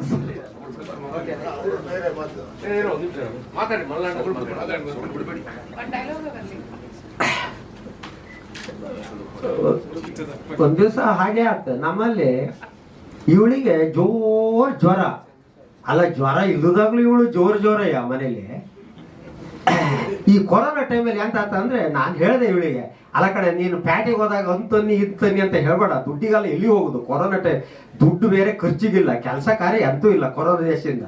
ನೀವೇನಾದ್ರು ಪ್ಯಾಟಿಗೆ ಹೋಗಿ ನೀವು ಅಂತನ್ನಿ ಪ್ಯಾಟಿಯಿಂದ ಪರಟತಿ ಸಾಮಂತನ್ನಿ ಅಂತ ಏನಾದ್ರು ಹೇಳಿದ್ರೆ ನಾನು ಹೊಳೆಗೆ ಹಾಕ್ತೀನಿ ಅಂದೆ. ಅದಕ್ಕೆ ಇವಳು ಹೇಳ್ತಾಳೆ, ಹೊಳೆಗೆ ಹಾರೆ ಮೇಲ್ ಬರಷ್ಟತಿ ಮೀನ್ ತನ್ನಿ ಅದಾವ್. ಎಲ್ಲಿದ ತೋರು? ಈ ತರದ ಒಂದು ಬಲ್ಲಾದ ಹಾಡು ಭಾಷೆಯಲ್ಲಿ ಮಾತಾಡಿದೆ. ಇನ್ನು ಸಾಕಷ್ಟಿದೆ, ಸಮಯ ಜಾಸ್ತಿ ಇಲ್ಲದೆ ಇರೋದ್ರಿಂದ ಅವಕಾಶಕ್ಕಾಗಿ ಧನ್ಯವಾದಗಳು. ನಮಸ್ಕಾರ. ಧನ್ಯವಾದಗಳು. ನಮಸ್ಕಾರ. ಆಗ್ಲೇ ಯಾರೋ ಕೇಳಿದ್ರು, ಮೊಟ್ಟೆ ಪಾತ್ರ ನೀವೇನ ಮಾಡಿರೋದು ತಿಮ್ಮನ ಮೊಟ್ಟೆ? ಇಲ್ಲ, ಇದು ಬೇರೆ ಮೊಟ್ಟೆ, ಅದು ಬೇರೆ ಮೊಟ್ಟೆ. ನೀವೇ ಕೇಳಿದ್ದು ಈ ಕೋಬ್ರಾ ರೆಸ್ಕ್ಯೂ ಟೀಮ್, ಅದು ನಮ್ಮ ಹೆಡ್ ಇವರು ಸರ್ ಜೊತೆ ನಾವು ಟೀಮ್ 4-5 ಜನ. ಆಶಿಕ್ ಅವರಿದ್ರು ಜೊತೆಗೆ. ಒಂದು ವಿಶೇಷವಾದ ಸ್ಥಳ ಅಂದ್ರೆ ಮೂಲತಃ ನಾನು ಕೂಡ ತೀರ್ಥಹಳ್ಳಿಯ ಕಮ್ಮಡಿಯವನು, ಹಾಗಾಗಿ ನನಗೆ ಅದು ತುಂಬಾ ಕನೆಕ್ಟ್ ಆಯ್ತು ಸಿನಿಮಾ. ಆ ಪಾತ್ರ ಕೂಡ ಅಷ್ಟೇ. ಒಟ್ಟಾರೆ ಚಿತ್ರತಂಡಕ್ಕೆ ಅವಕಾಶ ಕೊಟ್ಟಿದ್ದಕ್ಕೆ ಧನ್ಯವಾದಗಳು. Thank you so much. ಎಲ್ರಿಗೂ ನಮಸ್ಕಾರ. ವೇದಿಕೆ ಮೇಲಿರೋ ಎಲ್ಲ ಗಣ್ಯರಿಗೂ ನಮಸ್ಕಾರ, ಮತ್ತೆ ಮಾಧ್ಯಮ ಮಿತ್ರರಿಗೂ ನಮಸ್ಕಾರ. ಸೊ ಮೊದಲನೇದಾಗಿ ತುಂಬಾ ಖುಷಿ ಆಗ್ತಿದೆ ಇವತ್ತು ನಮ್ಮ ಟ್ರೇಲರ್ ಲಾಂಚ್ ಆಗಿರೋದಕ್ಕೆ. ಅಂಡ್ ರಕ್ಷಿತ್ ಸರ್ ನನಗೆ ಈ ಕತೆಗೆ ಅಪ್ರೋಚ್ ಮಾಡಿದ್ದು, ಅವ್ರದ್ದು ಬುಕ್ ಕೊಟ್ಟರು. ಹೀಗೆ ಒಂದು ಕತೆ ಇದೆ, ತಿಮ್ಮನ ಮೊಟ್ಟೆಗಳು ಓದಿ ಅಂತ. ಸೊ ನಾನು ಓದಿದ್ಮೇಲೆ ನನಗೆ ಕತೆ ತುಂಬಾ ಇಷ್ಟ ಆಯ್ತು. ಸೊ ನನಗೆ ನನ್ನ ಪಾತ್ರಕ್ಕಿಂತ ಇಡೀ ಕತೆ ಇದ್ರಲ್ಲಿ ಇರ್ಲೇಬೇಕು, ನಾನು ಈ ಮೂವಿಲಿ ಇರ್ಲೇಬೇಕು ನಾನು ಅಂತ ಅನ್ಸಿದ್ದು. ಅಂಡ್ ತಿಮ್ಮನ ಪಾತ್ರ ಅಂತೂ ಹೇಳಂಗೆ ಇಲ್ಲ, ತುಂಬಾ ತುಂಬಾ ಚೆನ್ನಾಗಿ ಬಂದಿದೆ. ಅಂಡ್ ನಾನು ಆಕ್ಟ್ ಮಾಡಿರುವಂತ ಸುಚೇಂದ್ರ ಪ್ರಸಾದ್ ಸರ್ ಆಗಿರ್ಲಿ, ಅಥವಾ ರಘುರಾಮನ್ ಕೊಪ್ಪ ಸರ್ ಆಗಿರ್ಲಿ, ತಿಮ್ಮಣ್ಣ ಕೇಶವ್ ಸರ್ ಆಗಿರ್ಲಿ, ಅಥವಾ ಪ್ರಗತಿ ಅವರಾಗಿರ್ಲಿ, ಅಂಡ್ ಪೃಥ್ವಿ, ಸೊ ಎಲ್ಲರೂ ತುಂಬಾ ಸಪೋರ್ಟಿವ್ ಆಗಿದ್ರು. ಅಂಡ್ ರಕ್ಷಿತ್ ಸರ್ ಒಂದು ಇಂಟೆಲಿಜೆಂಟ್ ಡೈರೆಕ್ಟರ್ ಆಕ್ಚುಲಿ. ಸೊ ಈ ಮೂವಿ ಕಥಾವಸ್ತುನೇ ಮಾನವ ಮತ್ತು ಪ್ರಕೃತಿ ನಡುವೆ ಇರುವಂತ ಒಂದು ಕಾನ್ಫ್ಲಿಕ್ಟ್. ಅದೊಂದು ತುಂಬಾ ಮುಖ್ಯವಾಗಿರೋ, ಈಗ ತುಂಬಾ ಪ್ರಸ್ತುತವಾಗಿರೋ ಟಾಪಿಕ್ ಆಕ್ಚುಲಿ. ಈಗ್ಲಿಗಿಂತ ಇನ್ನು ಮುಂದೆ ಹೋಗ್ತಾ ತುಂಬಾ ಮುಖ್ಯವಾಗ್ತಾ ಹೋಗುತ್ತೆ ಅನ್ಸುತ್ತೆ. ಸೊ ನಾವೇನೋ ಆಕ್ಷನ್ಸ್ ಅಥವಾ ಏನೋ ತಗೊಳ್ದೆ ಹೋದ್ರೆ ಅದು ಮೋಸ್ಟ್ಲಿ ಪ್ರಕೃತಿನೇ ನಮ್ಗೆ ಹೇಳ್ಕೊಡುತ್ತೆ. ನಾವು ಅವಾಗವಾಗ ನೋಡ್ತಾ ಇರ್ತೀವಿ, ಪ್ರಕೃತಿ ನಮ್ಗೆ ವಾಪಸ್ ಕೊಡ್ತಾ ಇರುತ್ತೆ, ನಾವೇನ್ ಮಾಡ್ತೀವೋ ಅದು ನಮ್ಗೆ ವಾಪಸ್ ಕೊಡ್ತಾ ಇರುತ್ತೆ. ಸೊ ತುಂಬಾ ಮುಖ್ಯವಾಗಿರುವಂತಹ ಟಾಪಿಕ್ ಇದು. ಅಂಡ್ ಅದೇ ಕಥಾವಸ್ತು ಇಟ್ಕೊಂಡು ತುಂಬಾ ಬ್ಯೂಟಿಫುಲ್ ಆಗಿ ಮೂವಿ ಮಾಡಿದ್ದಾರೆ. ಸಿನಿಮಾಟೋಗ್ರಫರ್ ಆಗಿರ್ಲಿ ಅಂಡ್ ಮ್ಯೂಸಿಕ್ ಆಗಿರ್ಲಿ ತುಂಬಾ ಬ್ಯೂಟಿಫುಲ್ ಆಗಿ ಬಂದಿದೆ. ನೀವು ಟ್ರೇಲರ್ ಅಲ್ಲಿ ನೋಡ್ದಂಗೆ ತುಂಬಾ ಗ್ರೀನರಿ ಇದೆ. ನಮ್ಮ ಮಲೆನಾಡು ಅಂದ್ರೇನೆ ಅಷ್ಟು ಹಚ್ಚ ಹಸಿರಿಂದ ತುಂಬಿರುತ್ತೆ. ಅಂಡ್ ಸಿನಿಮಾ ಲೊಕೇಶನ್ಸ್ ಕೂಡ ಹಾಗೆ ಇತ್ತು, ಒಂದು ಕಾಡ್ ಮಧ್ಯೆ. ನಮ್ಮಲ್ಲಿ ಇಂಬ್ಳಗಳಂತ ಇರುತ್ತೆ, ಲೀಚಸ್. ಸೊ ಅದ್ರ ಮಧ್ಯೆ ಶೂಟ್ ಮಾಡಿದ್ದು. ನಾನಂತೂ ಸ್ನೇಕ್ ರಿಸರ್ಚ್ ಟೀಮ್ ಅಲ್ಲಿ ಕೆಲಸ ಮಾಡುವಂತ ಒಂದು ಪಾತ್ರ ಇದು, ಹಿತ ಅಂತ. ಸೊ ಸ್ನೇಕ್ ಸ್ಟಿಕ್ ಕೊಟ್ಟಿದ್ರು, ನಾನು ಫುಲ್ ಅದರಲ್ಲಿ ಇಂಬ್ಳನೇ ಓಡಿಸ್ತಾ ಇದ್ದೆ ಶೂಟಿಂಗ್ ಟೈಮಲ್ಲಿ. ತುಂಬಾ ಬ್ಯೂಟಿಫುಲ್ ಆಗಿತ್ತು. ಅಂಡ್ ನಮ್ಮ ಪ್ರೊಡ್ಯೂಸರ್ ಆಗಿರ್ಲಿ, ಶ್ರೀಕೃಷ್ಣ ಪ್ರೊಡಕ್ಷನ್ಸ್ ಅಂತ, ತುಂಬಾ ಸಪೋರ್ಟಿವ್ ಆಗಿ ಯಾರಿಗೂ ಏನೂ ಕಮ್ಮಿ ಆಗದೆ ಇದ್ದಂಗೆ ತುಂಬಾ ಚೆನ್ನಾಗಿ ನೋಡ್ಕೊಂಡ್ರು. ಅಂಡ್ ಶೂಟಿಂಗ್ ಟೈಮಲ್ಲಿ ವಿನಯ್ ಅಣ್ಣ ಅಂತ, ವಿನಯ್ ಕಣಿವೆ ಅವರು ತುಂಬಾ ಬ್ಯೂಟಿಫುಲ್ ಆಗಿ ನಮ್ಮನ್ನೆಲ್ಲ ತುಂಬಾ ಚೆನ್ನಾಗಿ ನೋಡ್ಕೊಂಡ್ರು. ಅಂಡ್ ತುಂಬಾ ಖುಷಿ ಆಗ್ತಾ ಇದೆ ನಿಮ್ಮೆಲ್ಲರ ನಡುವೆ ಇವತ್ತು ನಾವು ಟ್ರೇಲರ್ ಲಾಂಚ್ ಮಾಡ್ತಿರೋದಕ್ಕೆ. ಅಂಡ್ ಇದೊಂದು ತುಂಬಾ ಇಂಪಾರ್ಟೆಂಟ್ ಸಿನಿಮಾ ಆಗಿ ನಿಲ್ಲುತ್ತೆ ಅನ್ಸುತ್ತೆ. ಸರ್ ಹೇಳ್ದಂಗೆ ಎಷ್ಟು ಚಿತ್ರಗಳು ರಿಲೀಸ್ ಆಗ್ತಾ ಇದೆ ಈಗ. ಸೊ ಎಲ್ಲದರ ಮಧ್ಯೆ ಇದೊಂದು ಮುಖ್ಯವಾದ ಚಿತ್ರ. ಇದು ಇನ್ನು ಸಾಕಷ್ಟು ಜನರಿಗೆ ತಲುಪಬೇಕು, ಒಂದು ಕಾನ್ವರ್ಸೇಷನ್ ಶುರು ಆಗ್ಬೇಕು ಎಲ್ಲರ ನಡುವೆ. ಅಂಡ್ ಅದರಿಂದ ಏನೋ ಒಂದು ಆಕ್ಷನ್ ಆಗ್ಬೇಕು ಅಂತ ಭಾವಿಸ್ತೀನಿ ನಾನು. So thank you for the opportunity. ಎಲ್ರಿಗೂ ತುಂಬಾ ಥ್ಯಾಂಕ್ಸ್. ಧನ್ಯವಾದಗಳು. ಕನ್ನಡಿಗರನ್ನ ಕರ್ಕೊಂಡು ಹೋಗಿ ಅಲ್ಲಿ ಕನ್ನಡದ ಹಬ್ಬವನ್ನ ಅದ್ದೂರಿಯಾಗಿ ಯಶಸ್ವಿಯಾಗಿ ಆಚರಿಸಿದ್ರು. ಸೊ ಎಲ್ಲಾ ಕ್ರೆಡಿಟ್ಸ್ ಅವ್ರಿಗೆ ಹೋಗುತ್ತೆ. ಸರ್ ತಮ್ಮ ಮಾತುಗಳು. ವೇದಿಕೆ ಮೇಲಿರುವ ಎಲ್ಲ ಗಣ್ಯರೇ, ಇಲ್ಲಿ ಬರ್ತಕ್ಕಂಥ ಎಲ್ಲ ಪ್ರೀತಿಯ ನಮ್ಮ ಮಾಧ್ಯಮದವರೇ, ಯಾಕೆಂದ್ರೆ ಕೊನೆಯಲ್ಲಿ ಕೊಟ್ಟಿದ್ದಾರೆ ನನಗೆ ಮಾತಾಡೋದಕ್ಕೆ. ಇನ್ನೇನು ಸ್ವಲ್ಪ ಹೊತ್ತಲ್ಲಿ ಇವರೆಲ್ಲ ಎದ್ದು ಬಿಡ್ತಾರೆ, ಆದ್ರೂ ಅದಕ್ಕೆ ಮಾತಾಡ್ಬಿಡ್ತೀನಿ. ಈ ತಿಮ್ಮನ ಮೊಟ್ಟೆಗಳು, ಮೊದಲೇ ಹೇಳ್ಬಿಡ್ತೀನಿ, ತಿಮ್ಮನ ಮೊಟ್ಟೆಗಳ ಈ ಒಂದು ಸಿನಿಮಾಗೆ ಒಂದು ಒಳ್ಳೆಯ ಪ್ರೋತ್ಸಾಹ. ಈ ಸಿನಿಮಾ ಯಶಸ್ವಿಯಾಗಲಿ, ಆ ತಂಡಕ್ಕೆ ಶುಭವಾಗಲಿ ಅಂತ ಹೇಳ್ತಾ, ಈ ಒಂದು ಟ್ರೈಲರ್ ಬಗ್ಗೆ ಒಂದು ವಿಡಿಯೋ ತೋರಿಸ್ತೀನಿ ಅಂತೇಳಿ ನಮ್ಮ ನಾಗೇಂದ್ರ ಡೈರೆಕ್ಟರ್ನ ಕರ್ಕೊಂಬಂದ. ಯಾರಾದರೂ ಬರ್ತಾರೆ ಅಂದರೆ ನನಗೆ ಭಯ ಆಗೋದು. ಏನಕ್ಕೆ ಅಂತಂದರೆ ಸಿನಿಮಾ ಹೇಗಿರುತ್ತೋ ಏನೋ ಒಂದು ನೀವೊಂದು ಬೈಟ್ಸ್ ಕೊಡಿ ಅಂತಾರೆ. ಆ ಸಿನಿಮಾ ಚೆನ್ನಾಗಿಲ್ಲ ಅಂತಂದರೆ ಯಾರು ನಮ್ಮನ್ನು ಸೇರಿಸಿ ಬೈಕು ಅಂತಾರೆ. ಹಾಗಾಗಿ ಈಗ ನಮ್ಮ ಶೇಷಾದ್ರಿ ಸರ್ ಹೇಳಿದ್ರು, ದಿನಕ್ಕೆ ಒಂದೊಂದು ಸಿನಿಮಾ ರಿಲೀಸ್ ಆಗುತ್ತೆ ಅಂತ. ಅದಕ್ಕೆ ಕಾರಣ ಏನು ಅಂತಂದರೆ, ಆ ಒಂದು ನಿರ್ದೇಶಕರಾಗಿ ಆ ಒಂದು ವೃತ್ತಿಯಲ್ಲಿ ಕೃಷಿ ಮಾಡದಲ್ಲೇ ಇರೋ ಒಂದು ಎಲ್ಲ ಇವತ್ತು ಹೆಂಗಾಗಿದೆ ಅಂತಂದರೆ, ಒಬ್ರು ಕ್ಯಾಮ್ರಾಮನ್ ಒಂದು ಸಿನಿಮಾ ಮಾಡ್ತೀನಿ ಅಂತ ಹೋಗ್ತಾರೆ, ಸಿನಿಮಾದಲ್ಲಿ ಒಂದು ಅಸಿಸ್ಟೆಂಟ್ ಡೈರೆಕ್ಟರ್ ಆಗಿ ಹೋಗಿರ್ತಾನೆ, ನೆಕ್ಸ್ಟ್ ಇನ್ನೂ ಸಿನಿಮಾ ಫಿನಿಶ್ ಆಗಿರಲ್ಲ ಆವಾಗಲೇ ಡೈರೆಕ್ಟರ್ ಅಂತ ಹೋಗ್ತಾನೆ. ಹಾಗಾಗಿ ಈ ಸಿನಿಮಾಗಳು ಫೈಲ್ಯೂರ್ ಆಗ್ತಾ ಇದೆ. ಈಗ ಪಿ ಶೇಷಾದ್ರಿ ಅವರು ಸಿನಿಮಾಗಳು ಯಾವುದು ಫೈಲ್ಯೂರ್ ಅನ್ನೋದೇ ಇಲ್ಲ, ಎಲ್ಲ ರಾಷ್ಟ್ರ ಪ್ರಶಸ್ತಿನೇ ಬಂದಿರೋದು. ಹಾಗಾಗಿ ಇವತ್ತು ಬೇಕಾಗಿರೋದು ಏನಂತಂದ್ರೆ ಒಂದು ಒಳ್ಳೆ ಮೆಸೇಜು. ಯಾಕಂದ್ರೆ ನಾನು ಆ ಟ್ರೈಲರ್ನ ನೋಡಿದೆ, ನಾನು ಬಹಳ ಅದ್ಭುತವಾದ ಒಂದು ಮೆಸೇಜ್ ಇತ್ತು. ಇವತ್ತು ಬೆಳೆದಿರೋದು ನಾವು ಹಾಸನ ಜಿಲ್ಲೆ ಕುಗ್ರಾಮದಲ್ಲಿ ಕುರಿ ಕಾಯ್ಕೊಂಡಿದ್ದವನು, ಅಲ್ಲಿಂದ ಇಲ್ಲಿಗೆ ಬಂದು ನಾನು ಬದುಕು ಕಟ್ಕೊಂಡೆ. ಅಂದ್ರೆ ನಾವು ಬೆಳೆದಿರೋದು ಹೇಗೆ ಅಂದ್ರೆ ನಮ್ಮ ಸಿನಿಮಾಗಳಿಂದ, ಒಂದು ಒಳ್ಳೊಳ್ಳೆ ರಾಜ್ಕುಮಾರ್ ಸಿನಿಮಾಗಳಾಗ್ಬೋದು, ಈಗ ಸುಮಾರು ಸಿನಿಮಾಗಳಿಂದ ನಾವು ಕಥೆಗಳಿಂದ ಓದಿ ಇವತ್ತು ನಾವು ಅದರ ಒಂದು ಸ್ಫೂರ್ತಿಯಿಂದ ನಾವು ಬದುಕನ್ನ ಕಟ್ಕೊಂಡಿದ್ದೀವಿ. ಇವತ್ತು ನಮಗೆ ನಮ್ಮ ಜನಕ್ಕೆ ಬೇಕಾಗಿರೋದೇನಂತಂದ್ರೆ ರೀಲ್ಸ್ಗಳಲ್ಲ, ಮೊಬೈಲ್ಗಳಲ್ಲಿ ಇವತ್ತೆಲ್ಲ ಯಾವ ರೀತಿ ಕೆಟ್ಟ ರೀಲ್ಸ್ಗಳನ್ನ ಮಾಡಿ ಒಂದು ಮೊಬೈಲ್ ನೋಡೋದಕ್ಕೇನೆ ಅಸಹ್ಯ ಆಗೋ ಮಟ್ಟಕ್ಕೆ ಆಗೋಗ್ಬಿಟ್ಟಿದೆ. ಇವಾಗ ಅವರು ಒಂದು ಮೆಸೇಜ್, ಈ ಒಂದು ಸಿನಿಮಾದಲ್ಲಿ ಒಂದು ಮೆಸೇಜ್ ಇದೆ, ಇನ್ನು ಪ್ರಕೃತಿ ಉಳಿಸುವಂತ ಒಂದು ಪ್ರಯತ್ನನ ಅವರು ತಂಡ ತಗೊಂಡ್ಬಂದಿದೆ. ಈ ರೀತಿ ಹೆಚ್ಚು ಸಿನಿಮಾಗಳು ಬರಬೇಕು.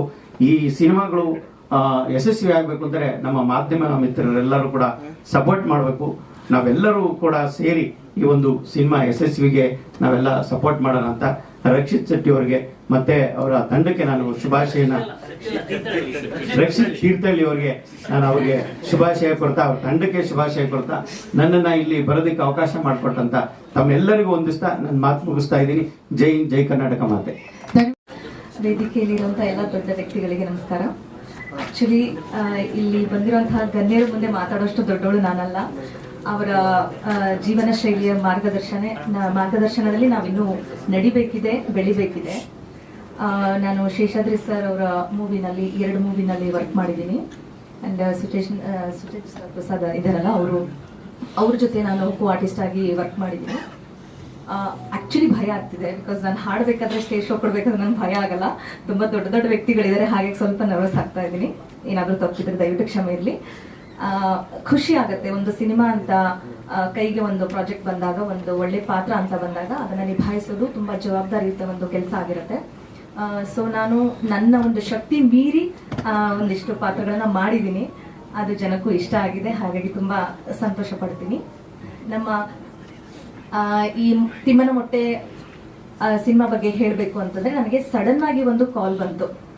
ಸೊ ಈ ಥರ ಒಂದು ಪಾತ್ರ ಇದೆ, ನೀವು ಬರಬೇಕು ಅಂತ ಸಡನ್ ಆಗಿ ಹೋಗಿ ಒಂದು 4-5 ದಿನ ನಾನು ಶೂಟ್ ಮಾಡ್ಕೊಂಡು ಬಂದೆ. ಒಂದು ಬೇರೆ ತರಹದೇ ಒಂದು ನನಗೆ ಅನುಭವ ಆಯಿತು. ತುಂಬ ನಾನು ಇದರಲ್ಲಿ ಅಂದರೆ ಸೀರಿಯಲ್ಗಳಲ್ಲಿ ನಾವು ಚಿಕ್ಕ ಪುಟ್ಟ ಒಂದು ರೈನ್ ಎಫೆಕ್ಟ್ ಮಾಡ್ತೀವಿ. ಬಿಕಾಸ್ ಸಿನಿಮಾ ಮುಗಿಯೋವರೆಗೂ ನಾನು ಫುಲ್ ರೈನಲ್ಲೇ ಇದ್ದೆ. ಒಂದು ಒಳ್ಳೆಯ ಅನುಭವ. ಹಾಗಾಗಿ ನಾನು ರಕ್ಷಿತ್ ಸರ್ಗೆ ಥ್ಯಾಂಕ್ಸ್ ಹೇಳೋದಕ್ಕೆ ಇಷ್ಟಪಡ್ತೀನಿ. ನನ್ನ ಎಲ್ಲ ಕಲಾವಿದರಿಗೂ ತುಂಬ ಥ್ಯಾಂಕ್ ಯು. ಇಲ್ಲಿ ಕರೆಸಿದ್ದೀರಾ, ಒಂದು ಒಳ್ಳೆ ವೇದಿಕೆನ ಹಂಚ್ಕೊಂಡಿದ್ದೀವಿ ದೊಡ್ಡ ದೊಡ್ಡ ಗಣ್ಯರ ಜೊತೆಗೆ. Thank you so much. Thank you. Location ಆಗ್ಬೋದು, ಆಮೇಲೆ ಅಲ್ಲಿ ಕಂಪ್ಲೀಟ್ ನಮ್ಮನ್ನ ಅಂದ್ರೆ ನಾವು ಹೇಳಿದ್ದು ಈ ತರದ ಲೊಕೇಶನ್ ಬೇಕು, ಒಂದು ವೆಸ್ಟರ್ನ್ ಘಾಟ್ ಸರ್ ಈ ತರದ್ ಬೇಕು, ಫ್ರೇಮ್ಸ್ ನಂಗೆ ಈ ತರನೇ ಬೇಕು ಅಂತ ಹೇಳಿದಾಗ ಅಂತ ಲೊಕೇಶನ್ ಅವ್ರ ಗಮನದಲ್ಲಿ ಇದ್ದವಕ್ಕೆಲ್ಲ ತೋರಿಸ್ತವ್ರು ನಮ್ಮ ವಿನಯ್ ಕಣಿವೆ ಒಬ್ರು ಸಾಹಿತ್ಯ ಪ್ರೇಯರ್ ಅವ್ರದ್ದು, ಪೊಲಿಟಿಷಿಯನ್ ಅವರು ವೇದಿಕೆ ಹತ್ತಲ್ಲ, ಬೇಡ ನೀವು ಸಿನಿಮಾದವ್ರು ಮಾತಾಡಿ ಅಂತ ಹೇಳಿ ಇದು ಮಾಡಿದ್ಕೆ ನಾವು ಇದು ಮಾಡ್ಕೊಂಡ್ವಿ. ಅವ್ರು ಇದ್ದಿದ್ಕೆ ನಮ್ಗೆ ಬೇಕಾಗಿರೋ ಲೊಕೇಶನ್ಸ್ ಆಗ್ಬೋದು ಪ್ರತಿಯೊಂದು ಕೂಡ ನಮ್ಗೆ ಸಿಕ್ಕಿದೆ. ಹಾಗಾಗಿ ಅವರೇ ಒಂದೆರಡು ಮಾತಾಡಿದ್ರು. ಏನು ಒಬ್ಬ ವ್ಯಕ್ತಿಯಾಗಿ, ಒಬ್ಬ ಬರವಣಿಗೆಕಾರರಾಗಿ ಅವರು ತುಂಬಾ ಇಷ್ಟ ಆಗ್ತಕ್ಕಂಥದ್ದು ಕೂಡ ಅವರ ಚಿಂತನೆಗಳ ಮುಖಾಂತರ. ನನಗೆ ಈ ಕಥೆಯನ್ನು ಅವರು ಹೇಳಿದಾಗ ನಾನು ಹೇಳಿದೆ, ನಮ್ಮ ಮನೆಯ ಸುತ್ತ ತುಂಬಾ ಒಳ್ಳೆ ಕಾಡಿದೆ, ನಿಮ್ಮ ಕತೆಗೆ ಬೇಕಾದಂತ ಎಲ್ಲ ಲೊಕೇಶನ್ಗಳು ಒಂದೇ ಸ್ಪಾಟ್ ನಲ್ಲಿ ಸಿಗ್ತದೆ. ಜೊತೆಗೆ ಆ ಸಂದರ್ಭದಲ್ಲಿ ನನ್ನ ಮನೆ ಬೆಂಗಳೂರಿನಲ್ಲೇ ಇತ್ತು, ಮನೆ ಕೂಡ ಖಾಲಿ ಇತ್ತು. ನಾನು ಎಲ್ಲ ಚಿತ್ರತಂಡದವ್ರನ್ನು ಉಳಿಸ್ಲಿಕ್ಕೆ ಸಾಧ್ಯ ಆಗುವಂತ ವ್ಯವಸ್ಥೆ ಕೂಡ ನನ್ನ ಮನೆಯಲ್ಲಿದೆ. ಹಾಗಾಗಿ ಅಲ್ಲೇ ಎಲ್ಲ ವ್ಯಕ್ತಿಗಳು ಉಳ್ಕೊಂಡು ಅಲ್ಲೇ ಸಿನಿಮಾವನ್ನ ಮಾಡೋಣ ಅಂತ ಹೇಳಿದೆ. ಸೊ ಹಾಗಾಗಿ ನನ್ನ ಮನೆ ಎಲ್ಲ ತಂತ್ರಜ್ಞರು, ಆರ್ಟಿಸ್ಟ್ಗಳು ಎಲ್ಲರೂ ಅಲ್ಲೇ ಉಳ್ಕೊಂಡು ಒಂದೇ ಜಾಗದಲ್ಲಿ ಇದ್ದು ಬೆಳಗ್ಗೆ ಹೊರಡ್ತಾ ಇದ್ವಿ.